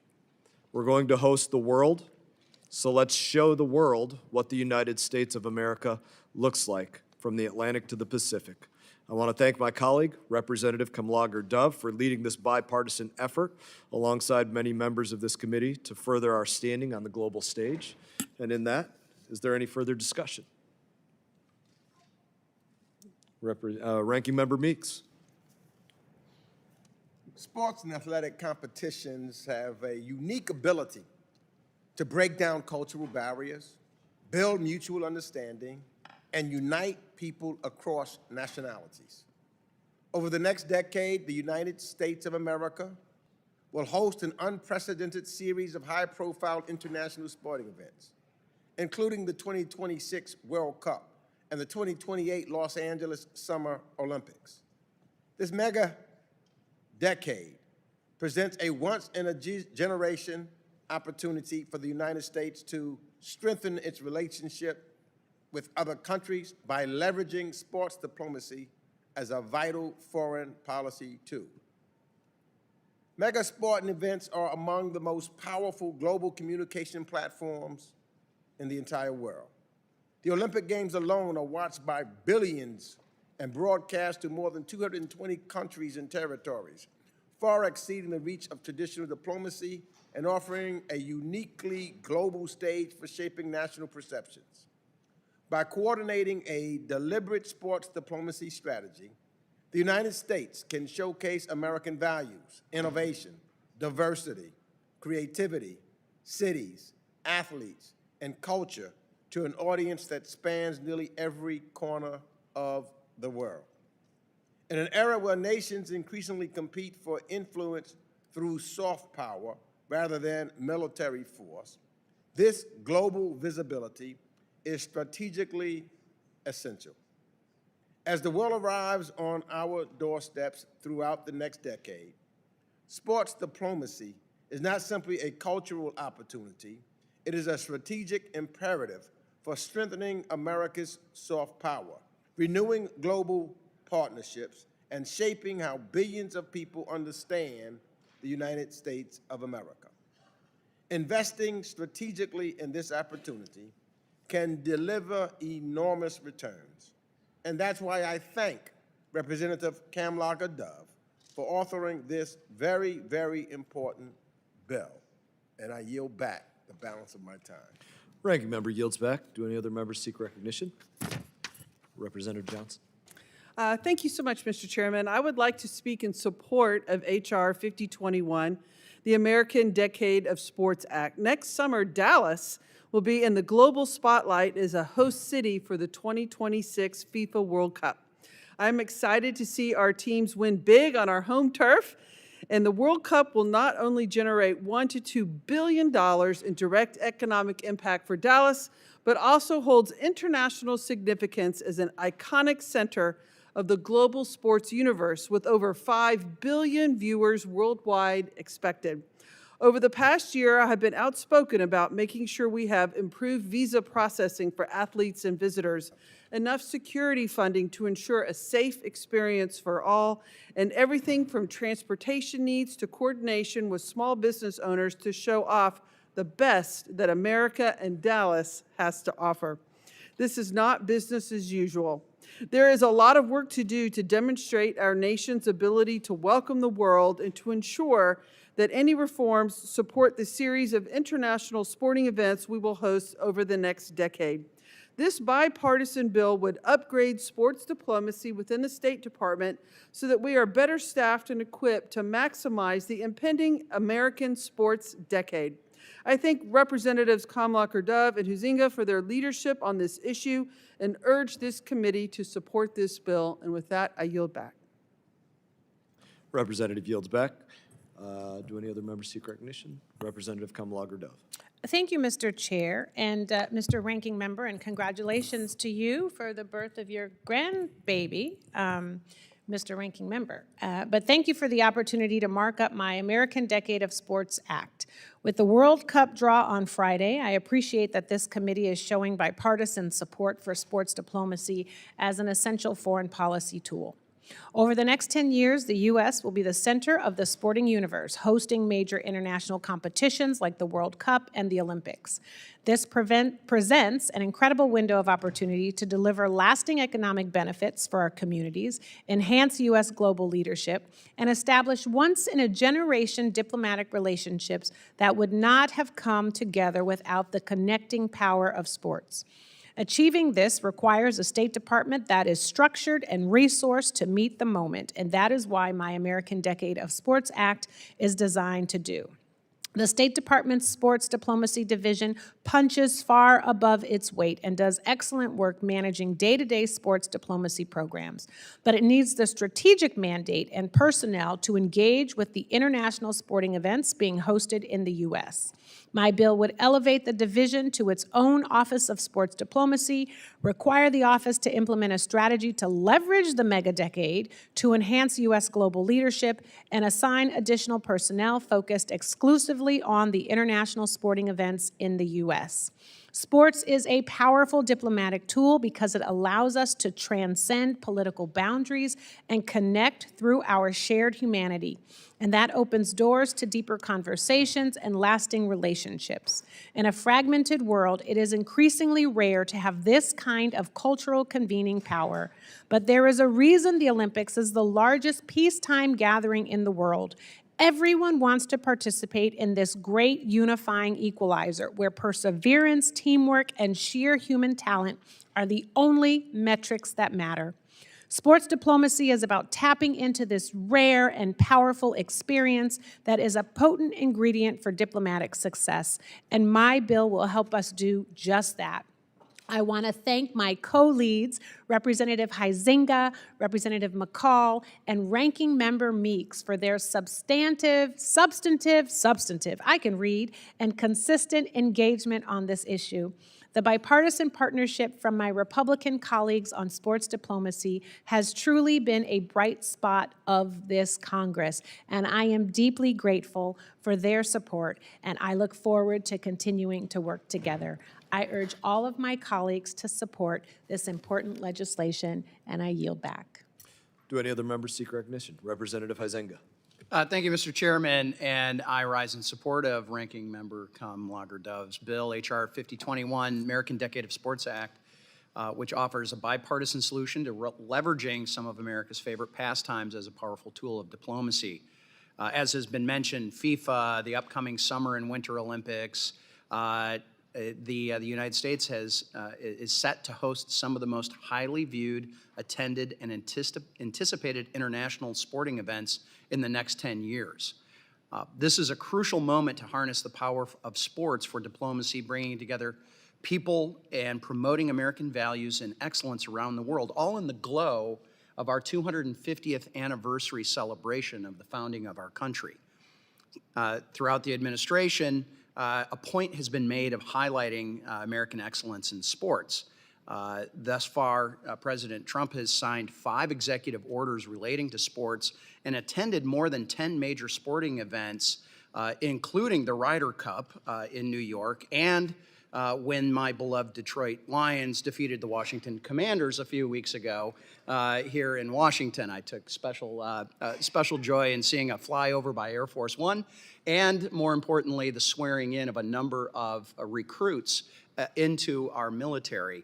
That was a special day. So we know that this is a focus that has been maybe long in coming, right? Where we have seen sports just take on a new role here in the United States. So I was proud to co-lead Ranking Member Tom Lager-Dove's forward-thinking bill, and it ensures that the U.S. is able to carry out this revitalization of American sports. Additionally, this bill ensures that the State Department is readily equipped to implement this newfound focus through strategic planning, engagement, and staffing, all of which is critically important to the execution of these events. This bill is a bipartisan solution designed to bring cultures and communities together, create economic opportunities in sporting event host communities, and puts one more tool in the State Department's diplomatic arsenal. And regardless of whether you're a longtime fan or a newcomer, the mega decade of sports opens doors for communities across the United States, creating new opportunities to engage the next generation of fans and enhances local tourism and fosters small business growth.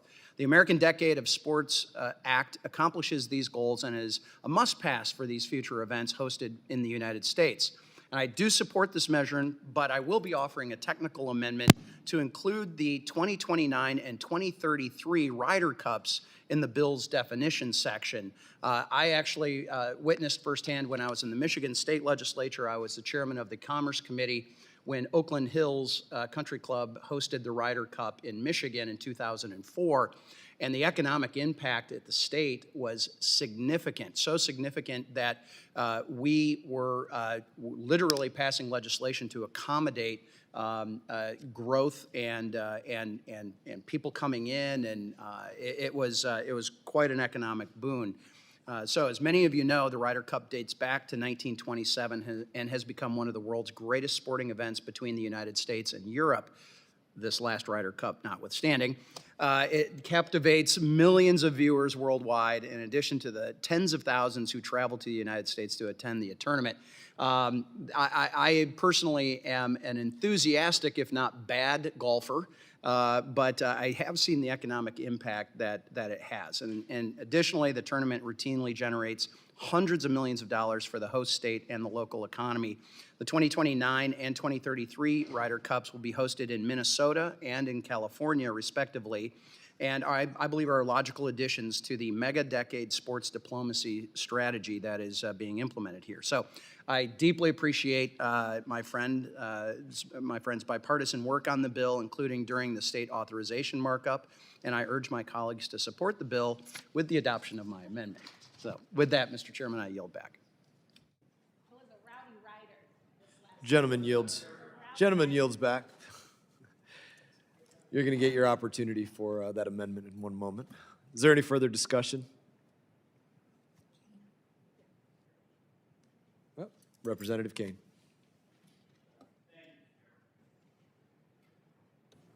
I am pleased to be a co-sponsor of the American Decade of Sports Act, led by Representatives Kamala-Gurdov and Huizenga. America has an exciting opportunity to host important world games like the Olympics and the World Cup, as well, and the Ryder Cup, over the course of the next decade.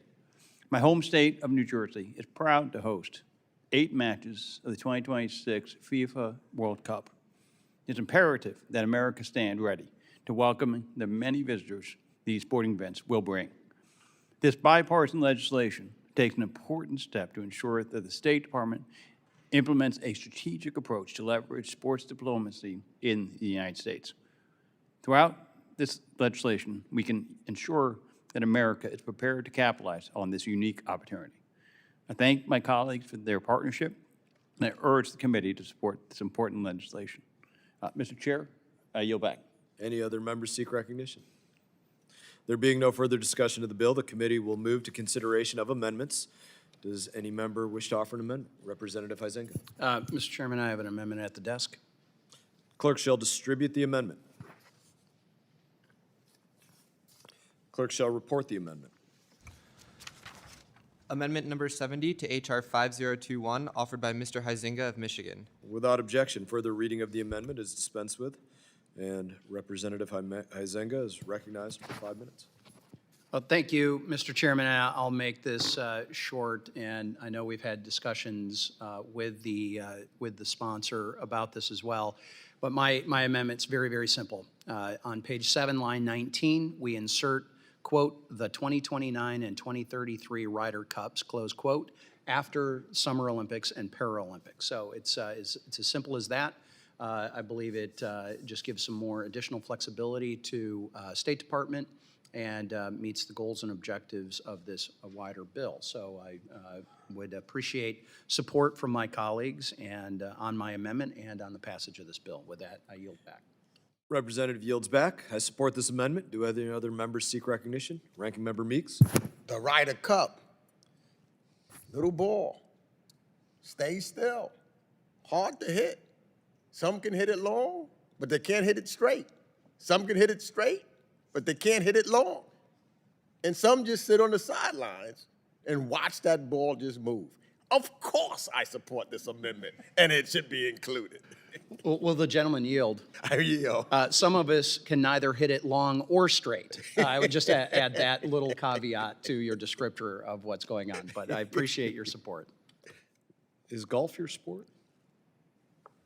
Not now, it used to be. Bad back now. Can't hit it straight or long. Very good. Any other members seek recognition? Seeing none. Being no further discussion, the question now occurs on the amendment offered by Representative Huizenga. All those in favor signify by saying aye. Aye. All those opposed signify by saying no. Opinion of the chair, the ayes have it. The amendment is agreed to. Are there any further amendments? There being no further amendments, I move that the committee report H.R. 5021 as amended to the House with a favorable recommendation. All those in favor signify by saying aye. Aye. All those opposed signify by saying no. Opinion of the chair, the ayes have it, and the motion is agreed to. A roll call vote has been requested pursuant to the chair's previous announcement. This vote will be postponed.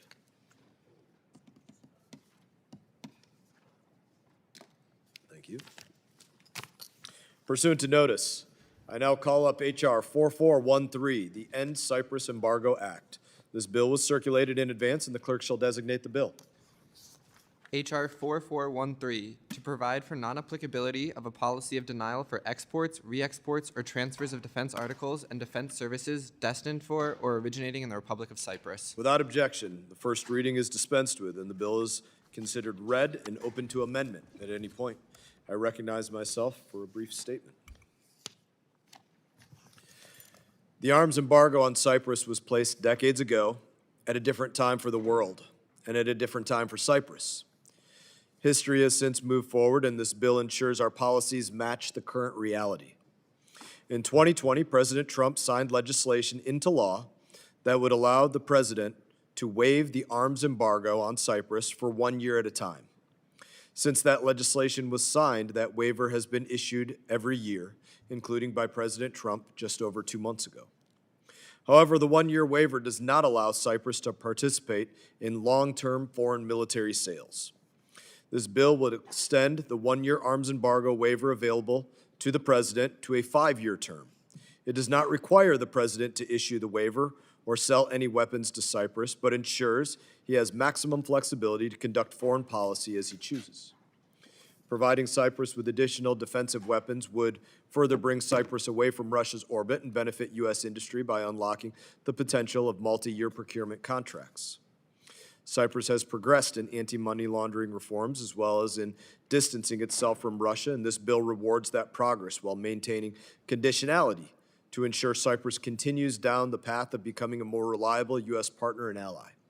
Simply put, this arms embargo reform to sell Cyprus more weapons is America first, a new market that wants to leave our adversaries behind and improve interoperability with us is good for business and good for the United States, good for our industries. Giving the Trump administration the option to deepen our cooperation with a country that has demonstrated considerable efforts to get closer to the United States is a necessary fix to a Cold War-era policy relic. I want to thank my colleague, Representative Pappas, for introducing this bill, and I urge my colleagues to support it. Is there any further discussion on the legislation? Ranking Member Meeks. The friendship between the American people and the people of Cyprus is deep and enduring. And the government of the Republic of Cyprus is a critical U.S. partner for maintaining peace, security, and stability in the Mediterranean.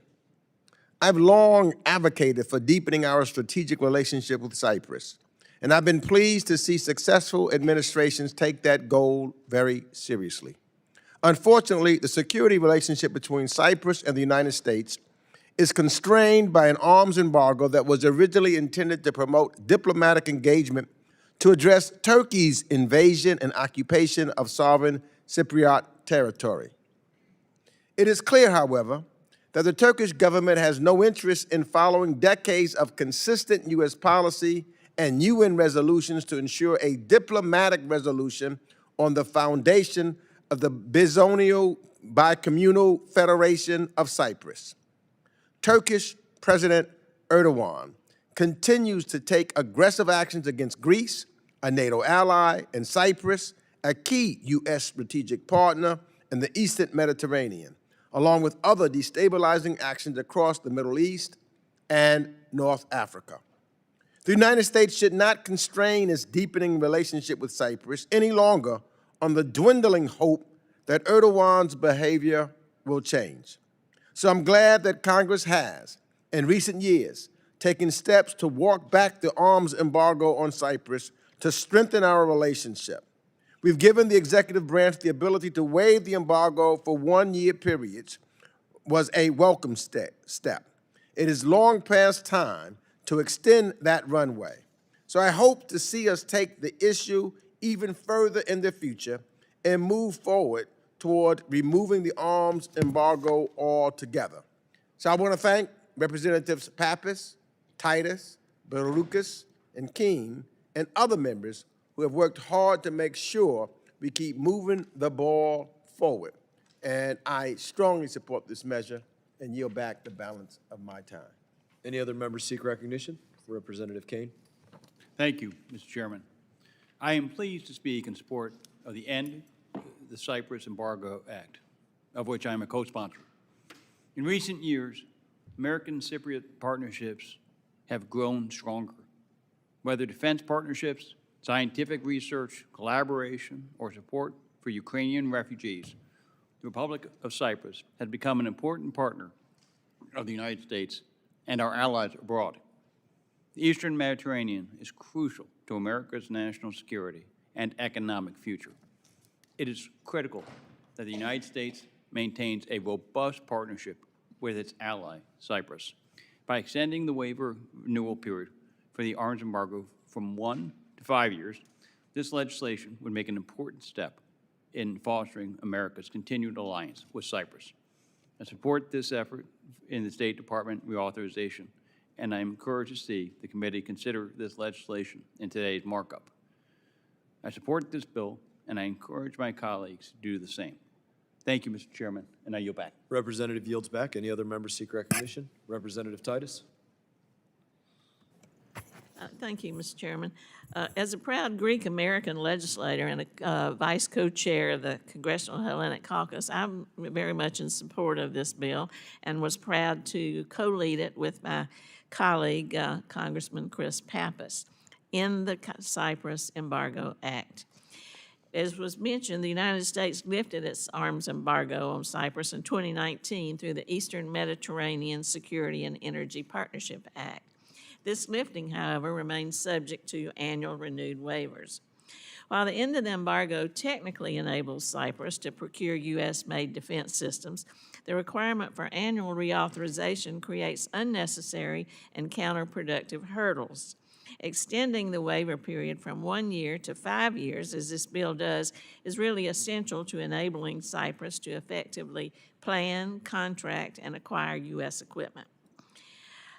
Defense procurement cycles typically take a minimum of 3 years, and companies are often hesitant to enter into agreements when their ability to export depends on short-term, annually renewed waivers. Cyprus has consistently met and in many cases exceeded the conditions set forth by the 2019 East Med Act. It's halted all port calls by Russian naval vessels, hosted more than 50 U.S. Navy ships during that same period, and has worked closely with the United States to combat illicit finance and money laundering, as reflected in the 2024 joint statement following the U.S.-Cyprus First Strategic Dialogue.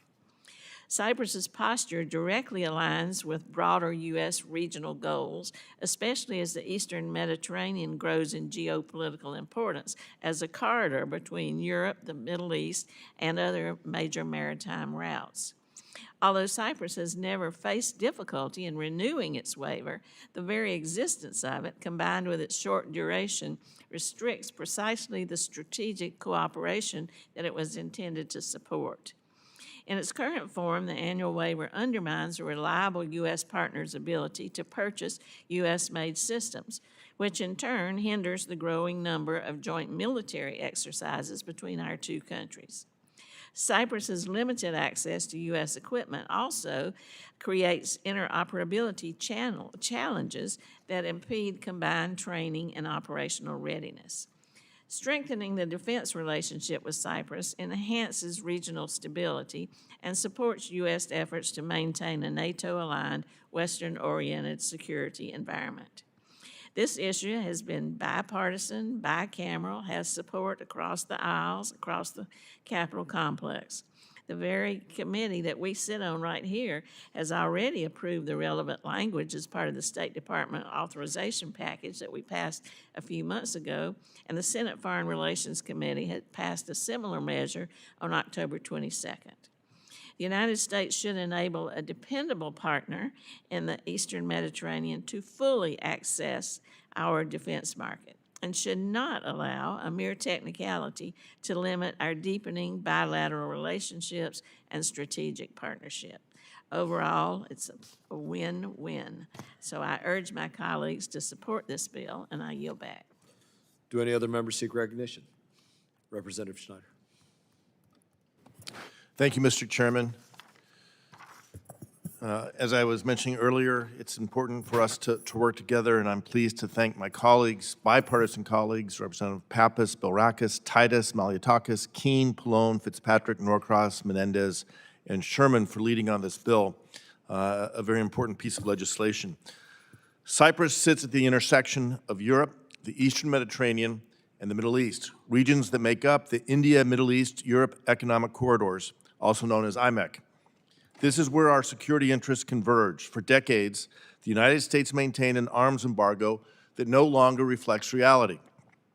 Cyprus has met the conditions Congress outlined in the Eastern Mediterranean Security and Energy Partnership Act, and this bill updates our policy to match those facts. It shifts the waiver from 1 year to 5 years while preserving strict requirements on human rights compliance, anti-money laundering reforms, and the continued denial of port access to Russian military vessels. That is the right balance. Cyprus should not be forced to depend on adversarial states for defense material.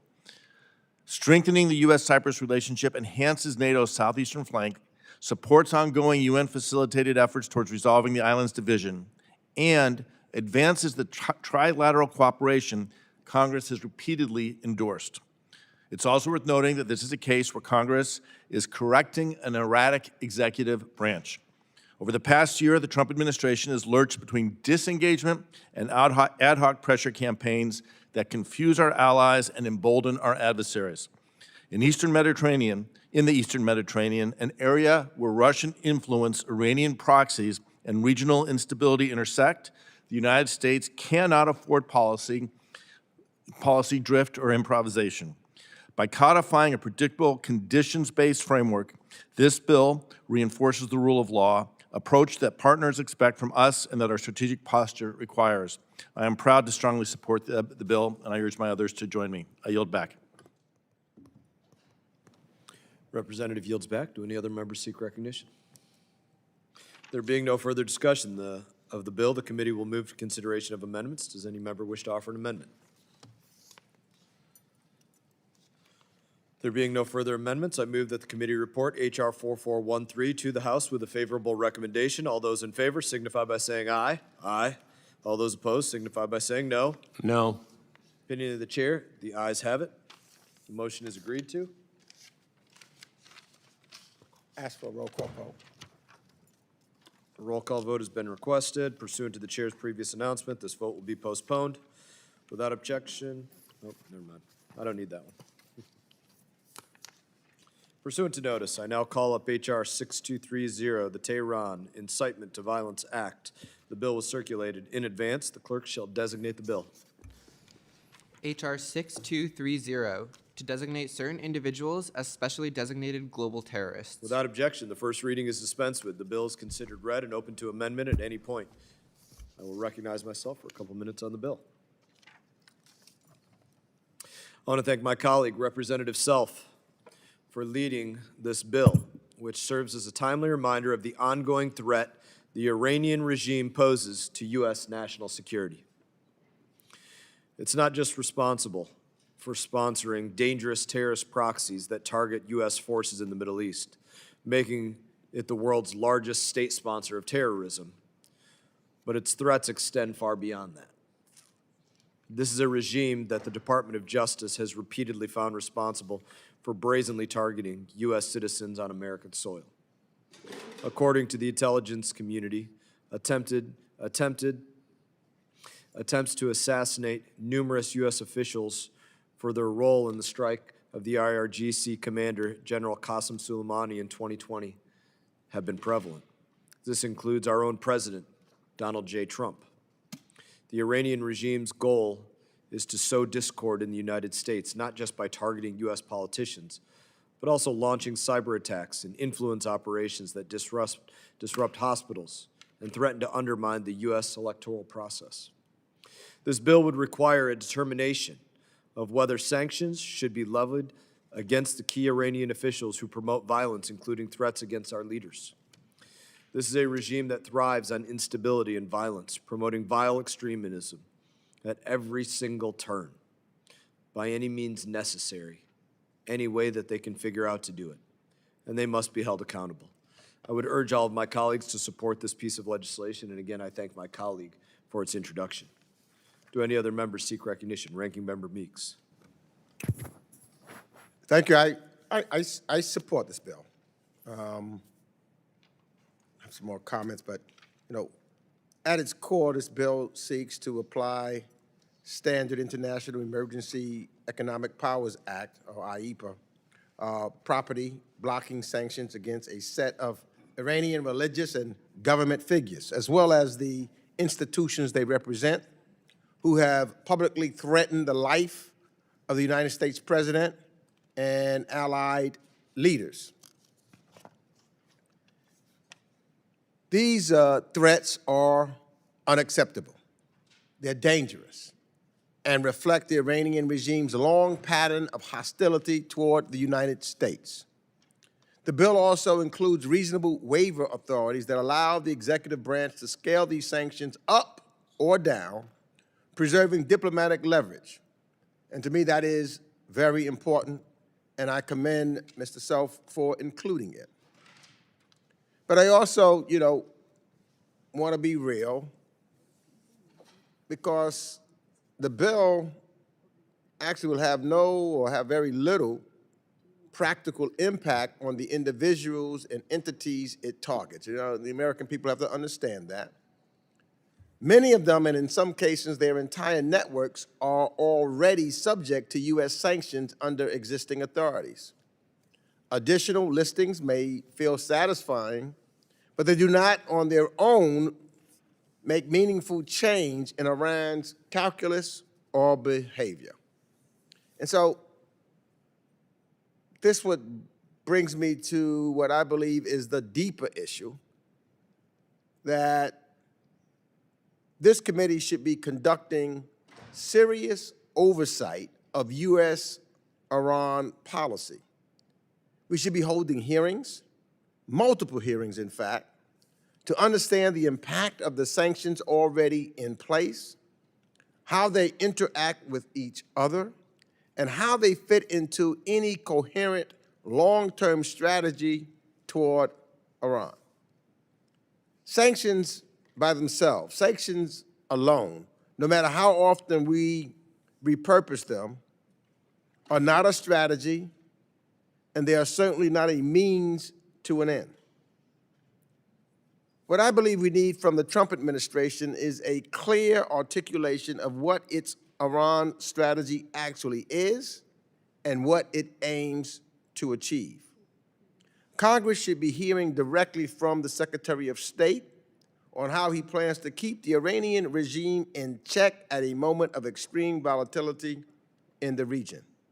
We need to understand what steps are being taken to ensure that Iran's massive stockpile of highly enriched uranium remains secure, and that the nuclear program does not advance from its current post-12-day war state. And we need, urgently, a plan for how the administration intends to work with the International Atomic Energy Agency, or the IAEA. You see, the IAEA has been barred from meaningful access for far too long. And if we care about preventing a nuclear crisis, and I know every member of Congress, everyone on this dais does, then restoring transparency, monitoring, and verification inside of Iran is absolutely essential. And while I do not oppose the underlying intent of this bill, and I understand it, I just can't pretend that it will fundamentally alter Iran's trajectory. What will make a difference is serious, sustained oversight, credible diplomacy, allied coordination, and a whole of government strategy that goes beyond simply adding one more sanctions designation to a list. So I hope that this committee refocuses our efforts where they will do the most good, on ensuring that the United States policy toward Iran is strategic, coherent, and capable of meeting the threat before us. And with that, I yield back, Mr. Chairman. Ranking member yields back. Do any other members seek recognition? Representative Self. Thank you, Mr. Chairman. I speak in support of my bill, the Tehran Incitement to Violence Act, H.R. 6230. This bill sanctions Iranian clerics, organizations, and state-linked entities for issuing and amplifying fatwas that explicitly call for the deaths of U.S. President Donald J. Trump, Israeli Prime Minister Benjamin Netanyahu, and other political leaders. Such sanctions include imposing asset freezes and total immigration bans to deter such deadly incitement. The fatwas in question charge President Trump and Prime Minister Netanyahu with mahareba, waging war against God, an offense under Iran's Islamic Penal Code that carries the death penalty, and in the explicit words of Quran 5:33, can be carried out by execution, crucifixion, or cross amputation of hands or feet. This is not mere rhetoric. History shows these religious decrees become permanent bounties on human life, as we saw when Salman Rushdie was nearly murdered in 2022 in direct response to a 1989 Iranian fatwa, 30 years later. These threats are rooted in Sharia, a legal, political, and cultural system that is fundamentally incompatible to the United States Constitution and Western civilization. Our Constitution begins with "we the people" and declare the rights come from our Creator and are extended equally to all men. Sharia states Allah has said. Followers of Sharia believe Muhammad received a divine legal code that stands supreme over all man-made laws. Sharia is not just a private faith. It is a total system of governance that endorses practices America has long rejected. Slavery has never been abolished in Islamic doctrine. Women's testimony is worth half a man's. Apostates are to be killed, and non-Muslims are treated as second-class citizens. These are not fringe interpretations. They are mainstream rulings followed by the very clerics this bill would target. When Iranian regime leaders issue mahareba fatwas against an American president, it's not just rhetoric. They are applying a Sharia verdict that declares his blood can lawfully be spilt. That is a direct threat to President Trump and on the constitutional order every one of us swore to defend. Passing this bill sends an unmistakable message that the United States will never accept Sharia supremacy, whether it is preached from Tehran or practiced anywhere on American soil. This builds common sense. When we have foreigners from a hostage nation calling for the assassination of an American president and our allies, we have a duty to act. I urge my colleagues to support it, and I yield back. Representative yields back. Do any other members seek recognition? Representative Fine. Thank you, Mr. Chairman. I just want to thank Representative Self for bringing this bill forward and for you hearing it today. Look, the rise of mainstream Islam around the world is one of the greatest existential threats to the world. We talked about it earlier today in my bill about anti-Semitism in Europe, and we can see it in this overt, threatening action towards the United States, our people, and its interests around the world. So calling Sharia for the danger that it is and taking acts to deal with it is something that we need to be doing every day, and I thank Representative Self for taking it so seriously, and I'm proud to support the bill. I yield back. Any further discussion? Seeing none, the committee will move for consideration of amendments. Does any member wish to offer an amendment? I have an amendment to A&S. I don't know. He needs to lay it out. One moment.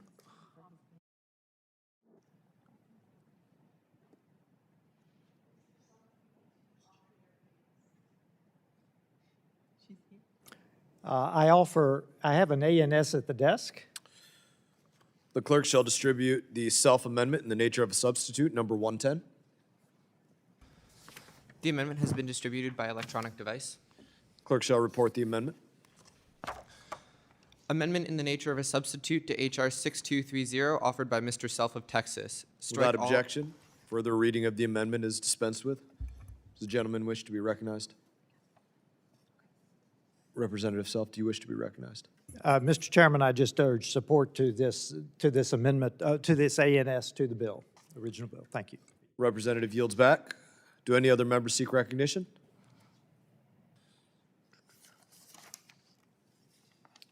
There we go. There being no further discussion, do any members wish to offer an amendment to the self-amendment in the nature of a substitute? I have an amendment, Castro Amendment number 81, Chair. Representative Castro. Clerk shall distribute the amendment.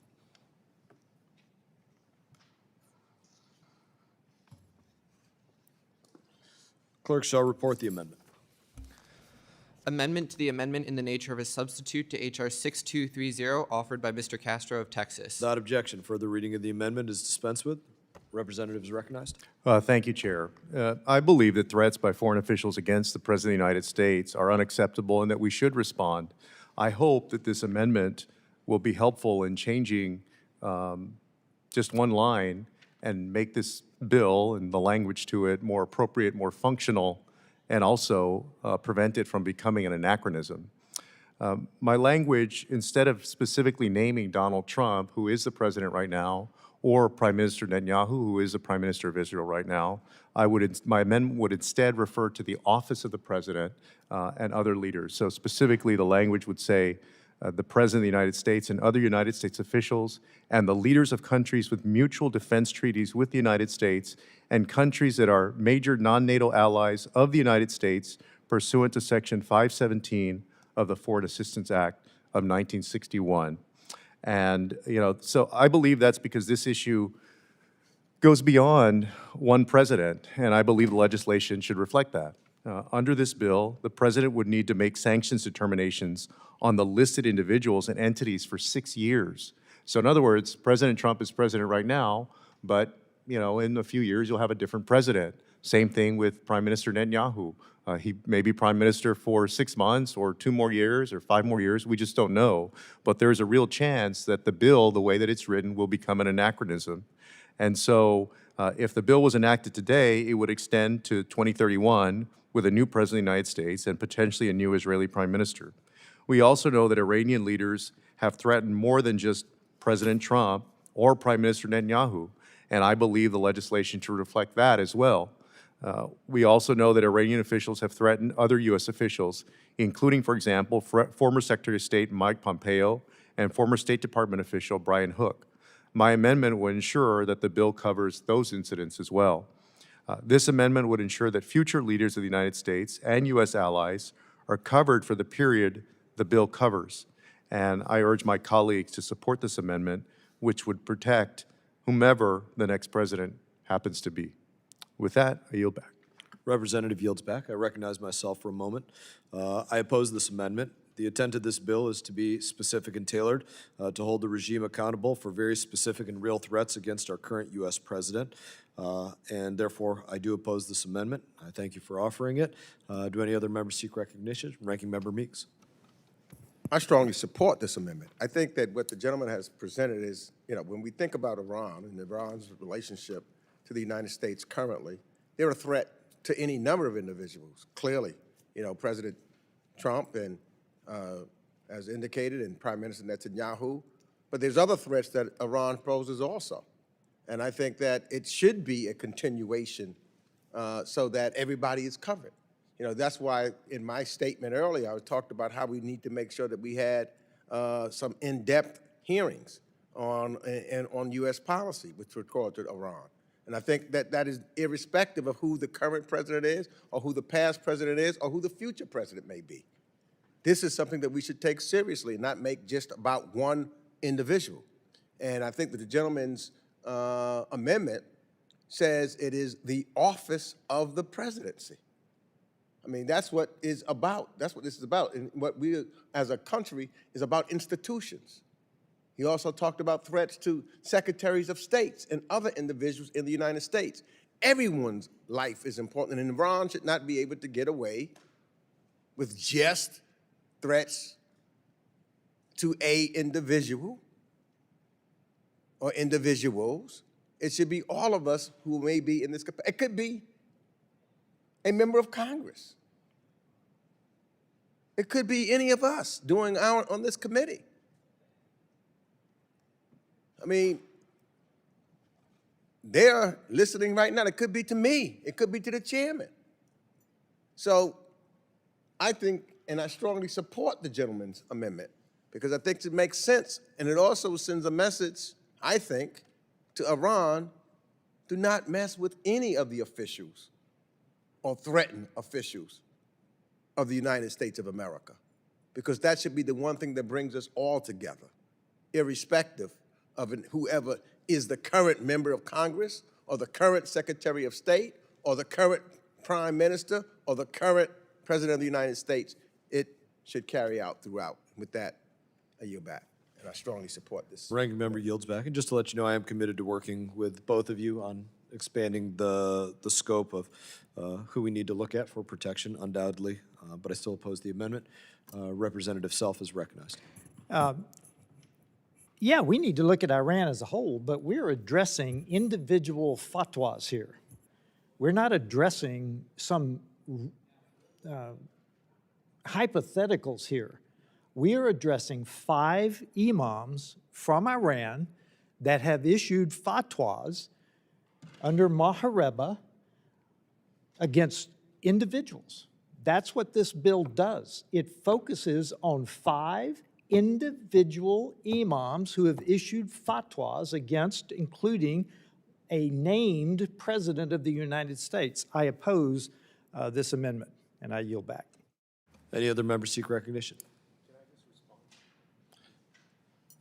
Mr. Self, would you like to yield a moment to Representative Castro? He's asking.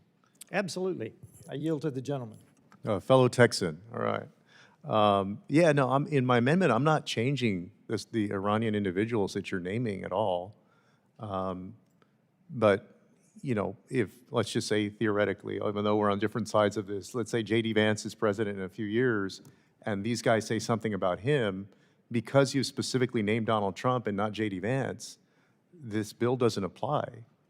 And so I'm saying, you know, we ought to say it's the office and the office of others, other State Department officials or other foreign leaders or whatever it may be. I think another challenge, Keith, is in your bill, it says other political leaders, but you got to define that somewhere, right? Or you got to say that the secretary is going to define it. And in the language, it doesn't say that. So I'm not messing with those, who you're naming, the specific people. I'm just trying to make the bill like functionally effective, and also I don't want it to become ineffective and an anachronism in a few years. That's all. I yield back. To follow the logic, though, from across the aisle, if we need to continually examine our Iranian policies, that's exactly when we ought to do it. If a president of some other name is in office, let's do it again if they issue a fatwa against that president. Because to follow y'all's logic, this Iran will be an ongoing issue. So let's do it again if they do it again. Let's continue to keep up the pressure. Well, sure, but then don't name it like for 6 years, right? Then don't create a 6-year period. I mean, just say that when Donald Trump is no longer in office or when Netanyahu is no longer in office. Well, right? This Congress can't commit future Congresses, so they can change it or they can do it again. So following the Democrat logic here, let's set this standard in place, and then if we need to do it again, Iran raises their head again, do it again, and I yield back. Okay. Any other members seek recognition? Representative Moskowitz. Thank you, Mr. Chairman. I would just proffer for both my colleagues. You probably can do both, right? If you want, you can leave President Trump's name in there, and you can leave Prime Minister Netanyahu's name in there, and then also add the language of the gentleman from Texas, which would incorporate future presidents and other leaders from around the country. So I actually think you could accomplish both. It doesn't have to be an and/or. And that's it, Mr. Chairman. And I would accept that we can work toward that end, Mr. Chairman. I'll look forward to you all getting together for dinner. Representative yields back. Do any other members seek recognition? Seeing none. Being no further discussion, the question now occurs on the amendment offered by Representative Castro. All those in favor signify by saying aye. Aye. All those opposed signify by saying no. No. In the opinion of the chair, the noes have it, and the motion is not agreed to. The amendment is not agreed to. Roll call vote has been requested pursuant to the chair's previous announcement. This vote will be postponed. Are there any further amendments? Further proceedings on this bill are postponed.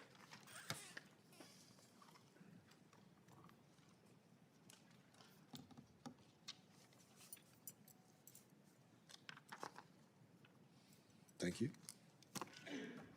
Pursuant to notice, I now call up H.R. 4397, the Muslim Brotherhood Terrorist Designation Act of 2025. The bill was circulated in advance, and the clerk shall designate the bill.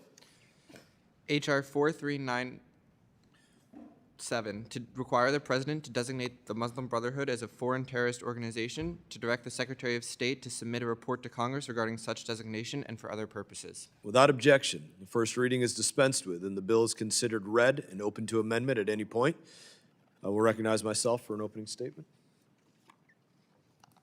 I want to thank my colleague and fellow Florida representative, Representative Mauro Diaz-Balart, for leading this important and timely bill to sanction the Muslim Brotherhood and restrict its ability to operate within the United States of America. For years, our partners across the Middle East have been warning of the threat of this organization and what it poses. Initially established in Egypt in the late 1920s, it's grown into a transnational organization with chapters around the world. This is more than just a political organization. It promotes extreme and destabilizing views which continue to inspire acts of terrorism across the globe, including most notably Hamas and its horrific October 7, 2023 attack on Israel, in which 1,200 civilians were killed, over 1,200. And as the Trump administration noted in its recent executive order, these links were further underscored after October 7, 2023, when the Lebanese chapter of the Muslim Brotherhood worked hand in glove with Hamas, Hezbollah, and other Palestinian terrorists to launch direct attacks against Israel, furthering its October 7 aim. More recently, a Muslim Brotherhood affiliate in Jordan was implicated in a plot to destabilize this critical regional security partner. The plot, according to Jordanian government officials, similarly involved members of the Muslim Brotherhood's Lebanon chapter who were reportedly manufacturing weapons and training militants to target sites in Jordan, which, if successful, would have been a substantial blow to the Jordanian people and a major counterterrorist risk. For too long, the threat the Muslim Brotherhood poses to U.S. national security has been downplayed here in the United States, and it's well past time for course correction. I urge my colleagues to robustly support this bill and finally put in place much-needed measures to address this very real and increasingly prevalent threat. That being said, are there any other members that seek recognition? Ranking Member Meeks. Thank you, Mr. Chairman. Unfortunately, I have to oppose Representative Diaz-Balart's bill that directs the President to designate the Muslim Brotherhood and anyone the President deems an affiliate as a foreign terrorist organization, and specifically designated global terrorists, imposing sweeping visas and asset bans on a vast and ill-defined set of groups and individuals. You know, as my colleagues know, I don't believe that this is a new effort, but more of a politicized one that is wrapped in a kind of terrorism rhetoric. You know, one of the fundamental problems is that this legislation attempts to apply a tool designed for discrete terrorist organizations or terrorist groups to something that is not a single organization at all, but a diffuse ideology. Around the world, groups associated with the Muslim Brotherhood operate independently, spanning political partners, religious parties, I should say, religious organizations, charities, and yes, in some cases, paramilitary actors. They are not a coordinated global network. So to be clear, some offshoots do meet the criteria for terrorist designation. Some of the offshoots do meet the criteria. But we already have the tools to designate them. Hamas is one of those groups. It is already a designated foreign terrorist organization and rightly subject to numerous sanctions and measures, both executive and legislative. So instead of solving a problem, this bill creates several new ones. Internationally, it would complicate the U.S. engagement with political leaders and parties who have historic and nonviolent ties to the Brotherhood-affiliated movements, like in Morocco. It would alienate important regional partners in the Middle East, such as Qatar and Turkey. And I am also deeply concerned about the implications that this bill would have domestically. Section 2 has sweeping visa prohibitions, which amounts to me to be a backdoor Muslim ban. It could subject millions of people, including many Americans, many Muslims who live in my district, for example, to arbitrary and subjective determinations based on vague, indirect, or tangential affiliations. The language is so imprecise, this bill invites discriminatory and political targeting under the pretext of national security. You know, the Trump administration could use this bill to justify investigations, asset seizures, and even prosecutions aimed at Muslim Americans, an Arab and Muslim civil rights organization, chilling free speech and undermining constitutional rights. Moreover, this bill hands sweeping authority to the president, who just yesterday called one of our Muslim American colleagues garbage. This administration has shown a clear pattern of racist, discriminatory, and unconstitutional conduct. And if this bill were to become law, that abuse of power will only get worse. This bill also requires that any FTO or SDGT designations must remain for 4 years, a completely arbitrary time frame that provides no room for meaningful review. And that is why leading civil liberties and Muslim American organizations, including the American Civil Liberties Union, the American Arab Anti-Discrimination Committee, the Constitution Project, and the Southern Poverty Law Center have raised serious concerns. So let me be clear. We must use all the tools at our disposal to protect Americans from terrorism. And I have consistently supported designations and sanctions based on violent actions, not mere ideology or politics, and will do so again today, including for Rep. ICE's bill related to the Houthis and their continued acts of terror. And as a New Yorker, and visited Ground Zero, I was there in New York and will never forget it after 9/11, I know there is no more sacred duty than keeping Americans safe. But I believe that this bill is the wrong approach and could be a dangerous one. And so therefore, I must be opposed to this measure. And I yield back the balance of my time. Ranking member yields back. Do any other members seek recognition? Representative Self. Thank you, Mr. Chairman. I speak in support of H.R. 4397, the Muslim Brotherhood Terrorist Designation Act of 2025, led by Representatives Mario Diaz-Balart and Jared Moskowitz. This bill would designate the Muslim Brotherhood as a foreign terrorist organization and establish a process for designating its members, branches, and affiliates as terrorists. The bill amends the Anti-Terrorism Act and treats the Muslim Brotherhood in the same manner that the PLO, the Palestine Liberation Organization, was treated during the height of its terrorist activities. It would prohibit Americans from transacting with the Brotherhood and prevent its members from entering the United States. This legislation would codify key elements of President Trump's recent executive order and provide a permanent statutory framework to address the ongoing threat posed by the Muslim Brotherhood and its violent offshoots. Despite its efforts to present itself as a mainstream political or social movement, the Muslim Brotherhood and its affiliates are rooted in an extremist ideology with a long history of supporting terrorism. Founded in 1928 by Hassan el-Banna in Egypt, the Brotherhood's stated goal from the beginning was to establish a global caliphate based on Islamic supremacy, to restructure societies and governments according to its interpretation of Sharia, and to advance a radical agenda. When I was stationed in Egypt under Mubarak, Mubarak was still there, he had Egyptian armed forces kick down doors and simply shoot who was in the room, Muslim Brotherhood. While the Brotherhood often maintains plausible deniability, many of its branches and affiliates provide the ideological justification, financial support, and recruitment pipelines for jihadist violence. The Brotherhood has directly inspired or supported terrorist organizations, including Hamas and al-Qaeda.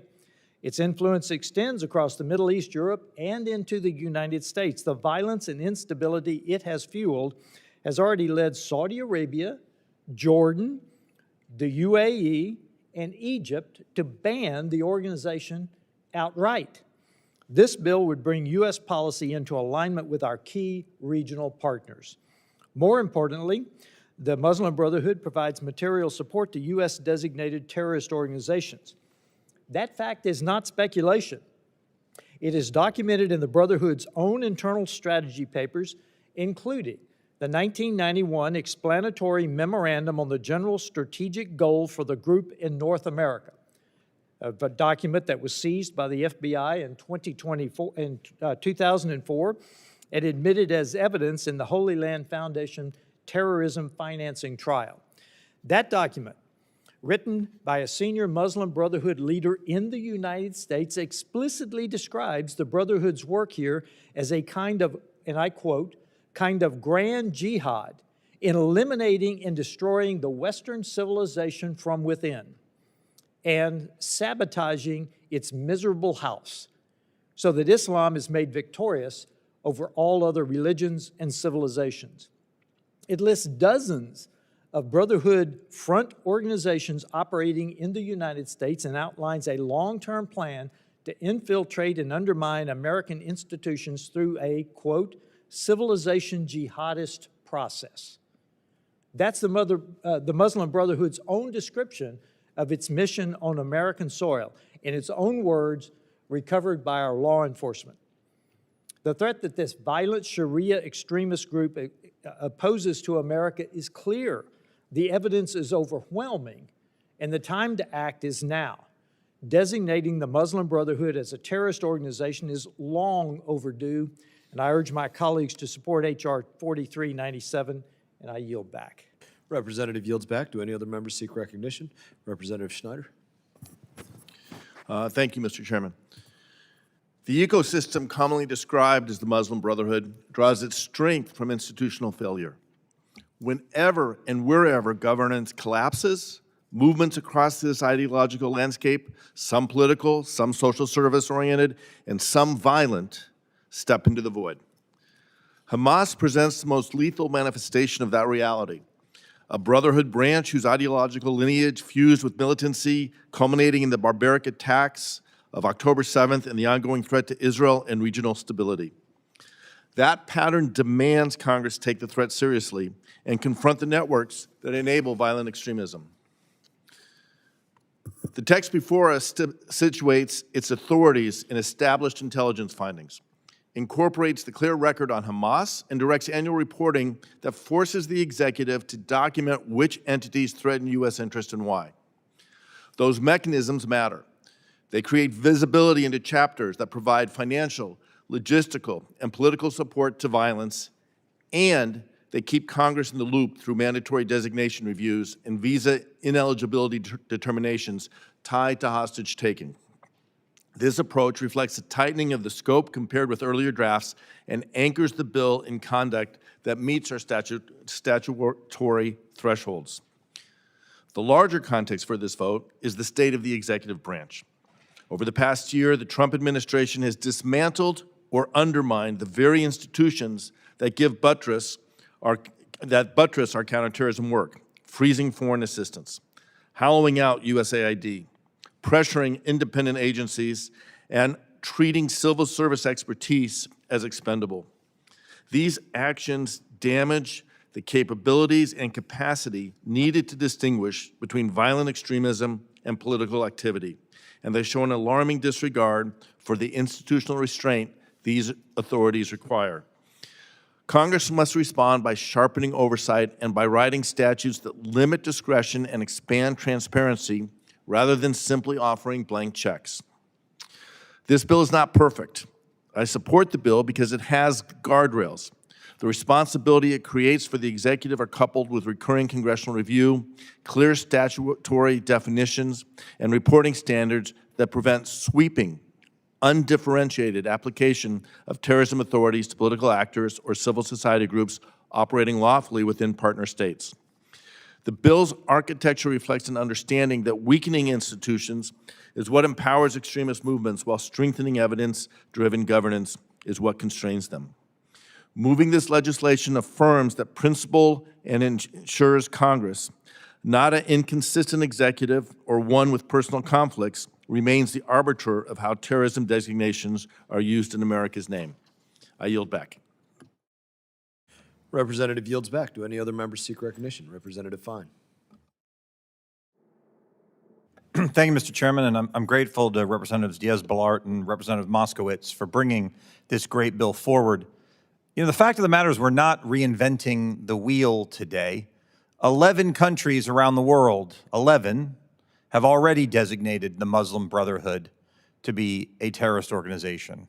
And it would be surprising, perhaps to some, to know that many of the countries that have done it are Muslim-led countries.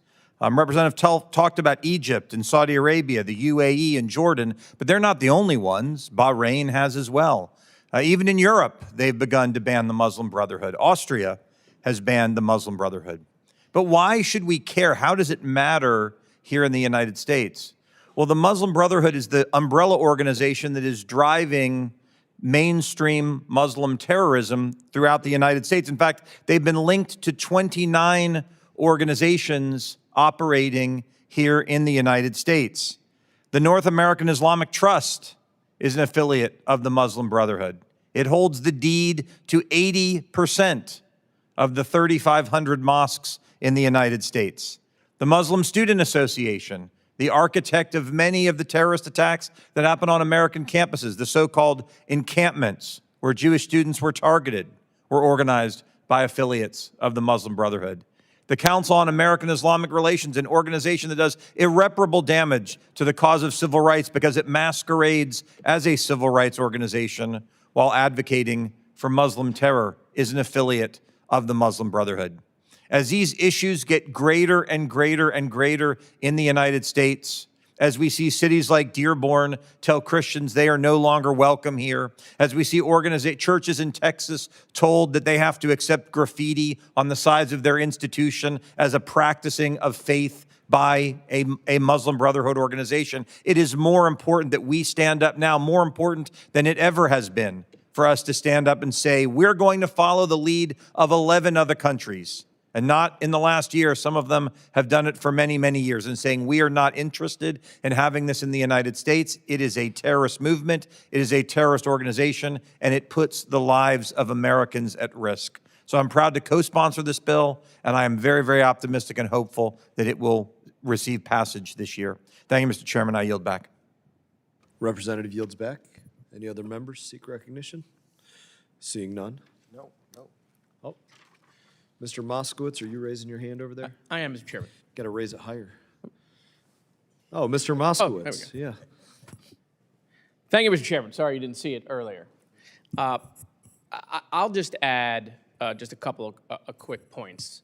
And that really is, look, I'm not saying the bill is perfect, but I do reject the premise that this will lead to a backdoor Muslim ban. I don't support a Muslim ban in this country. I didn't support it in the first Trump administration. But I do think it is extremely telling that Saudi Arabia, Jordan, UAE, and Egypt designated this group a terrorist organization and banned them from their countries. Our allies in the region who know this group the best ban them in their own countries, but for some reason, we can't get it done. We've been trying to do this for like a decade. And that, to me, is the most telling piece. And so I want to separate this group from American Muslims. We should not conflate them.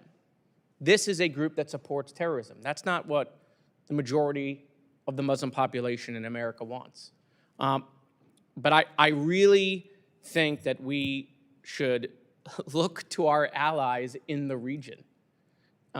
they have almost unanimously banned this group from their countries. And in my conversations with ambassadors from our allies from this region, they're surprised we've not been able to get it done, quite frankly. And so that's why I brought the bill forward with my colleague, Mario Diaz-Balart, who's been bringing this bill forward for a couple of years, and that's why I do support it. Thank you, Mr. Chairman. Representative yields back. Any further discussion? Seeing no further discussion, the committee will move to consideration of amendments. Does any member wish to offer an amendment? Representative Self. Mr. Chairman, I have an ANS at the desk that actually addresses many of Mr. Schneider's comments. Clerk shall distribute the self-amendment in the nature of a substitute. The amendment has been distributed by electronic device. Clerk shall report the amendment. Amendment in the nature of a substitute to H.R. 4397, offered by Mr. Self of Texas. Strike all after the enacting clause and insert the following. Section 1, short title. This act may be cited as the Muslim Brotherhood Terrorist Designation Act of 2025. Section 2, prohibitions on Muslim Brotherhood operations in the United States. Findings, determinations. Section 1002 of the Anti-Terrorism Act of 1987 Without is objection, amended. further reading is dispensed with. Representative Self, you are recognized. This, as I say, addresses many of the comments by Mr. Schneider, and I recommend my colleagues support it. I yield. Representative yields. Any other members seek recognition? Seeing none. There being no further discussion, do any other members wish to offer an amendment to the self-amendment in the nature of a substitute? There being no further amendments, the question now occurs on the amendment in the nature of a substitute offered by Representative Self. I represent a yes vote. All those in favor signify by saying aye. Aye. All those opposed signify by saying no. In opinion of the chair, the ayes have it, and the amendment is agreed to.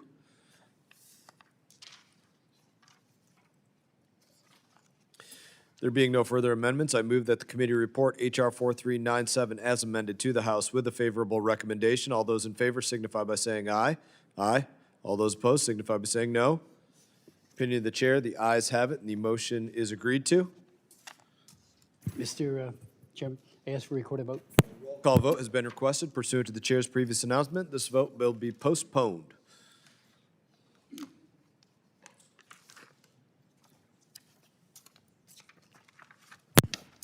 Pursuant to notice, I now call up H.R. 6338, the Stop Illegal Fishing Act. The bill was circulated in advance, and the clerk shall designate the bill. H.R. 6338, to require the imposition of sanctions with respect to foreign persons and foreign vessels that engage in illegal, unreported, and unregulated fishing and for other purposes. Without objection, the first reading is considered read and open to amendment, and I recognize myself for a couple of minutes.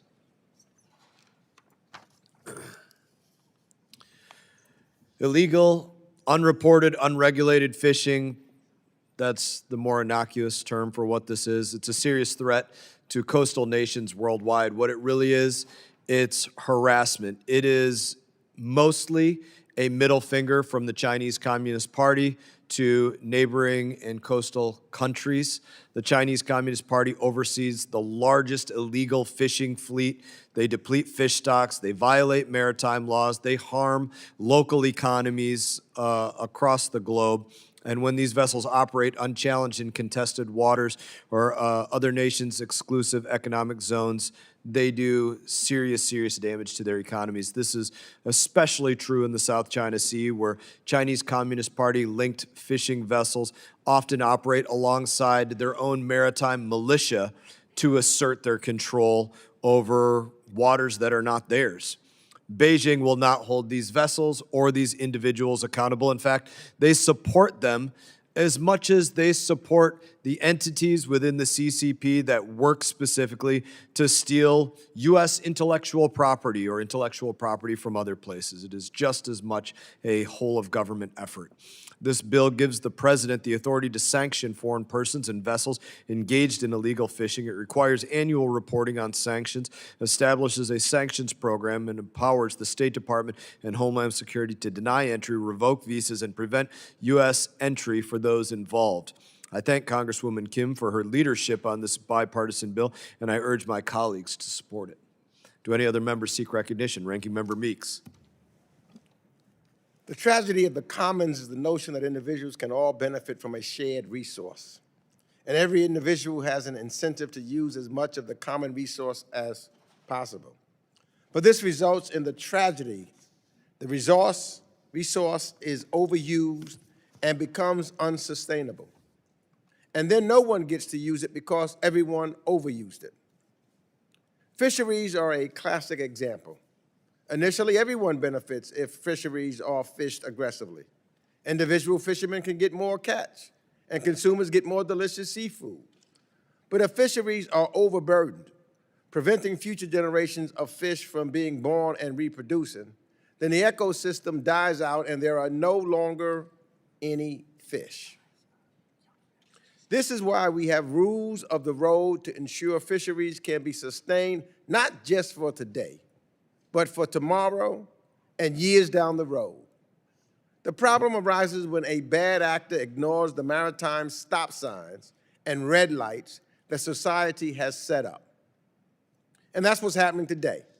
Bad actors around the world in both international and sovereign waters are fishing without proper regulatory approval, failing to report their catch, sailing with improper vessels, and often utilizing illegal or even forced laborers. The countries engaging in this illegal, unreported, and unregulated, or the IUU, fishing at scale here are exactly who you would expect them to be. The IUU Fishing Risk Index ranks China as the country with the worst record in the world on this. Iran is second. Russia is fourth. These countries who ignore international norms in high-profile ways also ignore them in lower-profile ones. Countries with the societal infrastructure to sell or buy illicit energy products via a shadow fleet can also utilize shadow fleets to illegally fish. China has trawlers sailing around the world into other countries, sovereign waters, and then illegally taking countries' own natural resources. These countries are at best unable to do anything about their IUU fishers. More likely, they are unwilling. These bad actors are destroying fisheries for all the good faith actors in the world. And many of the people that will be hit the hardest are small fishing communities in developing countries in Asia, Africa, and Latin America. These countries rely on the ocean's bounty to feed and fund their communities. The theory of my bill is simple. We need a stick to punish the bad actors who are creating the tragedy of the commons and fisheries around the world. By pushing hard-hitting sanctions on these bad actors, we will make it more difficult for them to sell their illegal loot and give criminals a second thought about engaging in illegal fishing in the first place. So I want to thank Rep. Kim for co-leading this bill, as well as others like Congressman Scott Peters and Senator Tom Kaine and others leading similar legislative charges to address the IUU fishing more aggressively. This is a global problem that needs America's leadership. And this is a bill that is a major step in the right direction. Therefore, I urge all of my colleagues to support this bill, and I yield back the balance of my time. Ranking member yields back. Representative Kim is recognized. Thank you, Chairman. I am speaking in favor of H.R. 6338, the Stop Illegal Fishing Act, and I'm proud to co-lead this bill with Ranking Member Mix. Thank you. This important legislation is long overdue, and it sends a clear message. The United States will not tolerate the predatory maritime behavior that has become a trademark of the Chinese Communist Party's global strategy. The world's largest perpetuator of illegal, unreported, and unregulated fishing is the People's Republic of China.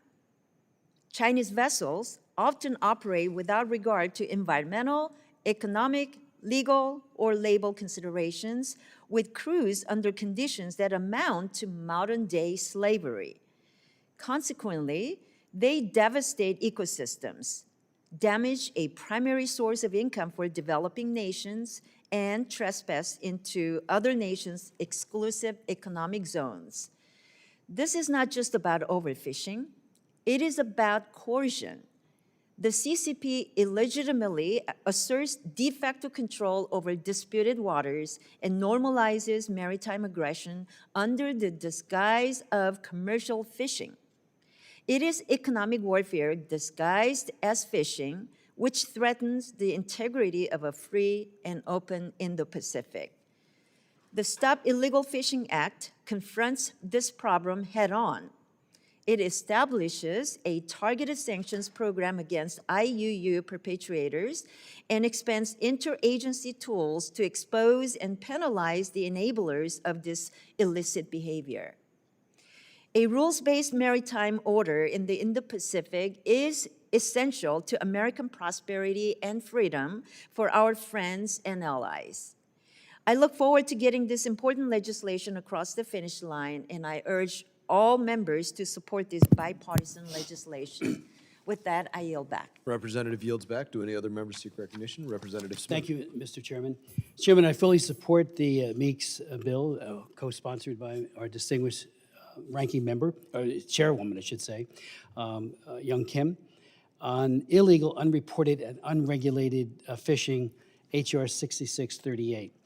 Mr. Chairman, in October of 2023, as chairman of the Commission, Congressional Executive Commission on China, I chaired a hearing entitled How Forced Labor in China Taints America's Seafood Supply Chain.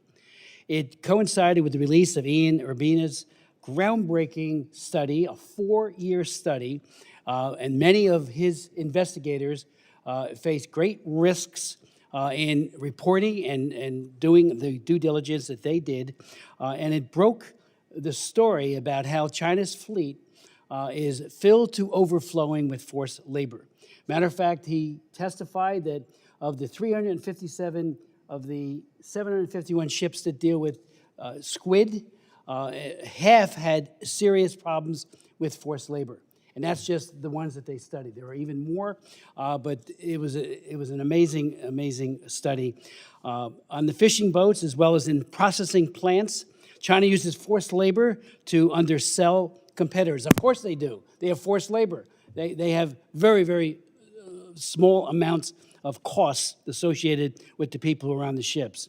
And on the open seas, cut off from contact with land, harsh and very cruel punishment is meted out to laborers who are treated as slaves.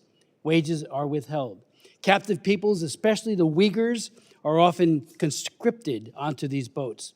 On land, North Korean women are exploited to process these fish.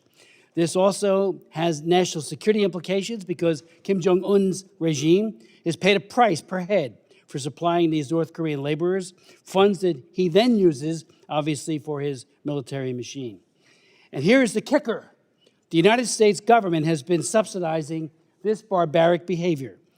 One of the takeaways from our hearing and ongoing reach out to the administration, both the Biden administration and now the Trump administration, is that many of our laws are being broken, current laws, with this, and we're buying for our commissaries, DOD, the VA, the Department of Agriculture. They are going with best price, and so often the fish that lands in those commissaries is tainted with forced labor. I have written to every secretary a number of times in the last administration and in this, saying we've got to stop our complicity with this forced labor and the purchase and procurement of those products because they are made with that, with forced labor. This implicates that at least three U.S. laws are potentially violated right now. This will add another layer, I believe, and I'm for it totally, including the Tariff Act, which prohibits goods made with slave or forced labor from being imported into the United States, the Uyghur Forced Labor Prevention Act, which applies to conscripted forced Uyghur labor, and Countering America's Adversaries Through Sanctions Act, which covers North Korean laborers. I, along with, again, my colleagues on the commission, we continue to write and ask and call and admonish that they stop our complicity in this, and I do hope I do hope that this legislation passes, because this will be another layer of us telling the administration to stop it. Yield back. Representative yields back. There being no further discussion of the bill, the committee will move for consideration of amendments. Does any member wish to offer an amendment? There being no amendments, I move the committee report H.R. 6338 to the House with a favorable recommendation. All those in favor signify by saying aye. Aye. All those opposed signify by saying no. Opinion of the chair, the ayes have it, and the motion is agreed to. A roll call vote has been requested pursuant to the chair's previous announcement. This vote will be postponed. The committee will stand in recess. The clerk will email member offices regarding the timing of committee votes. We are in recess.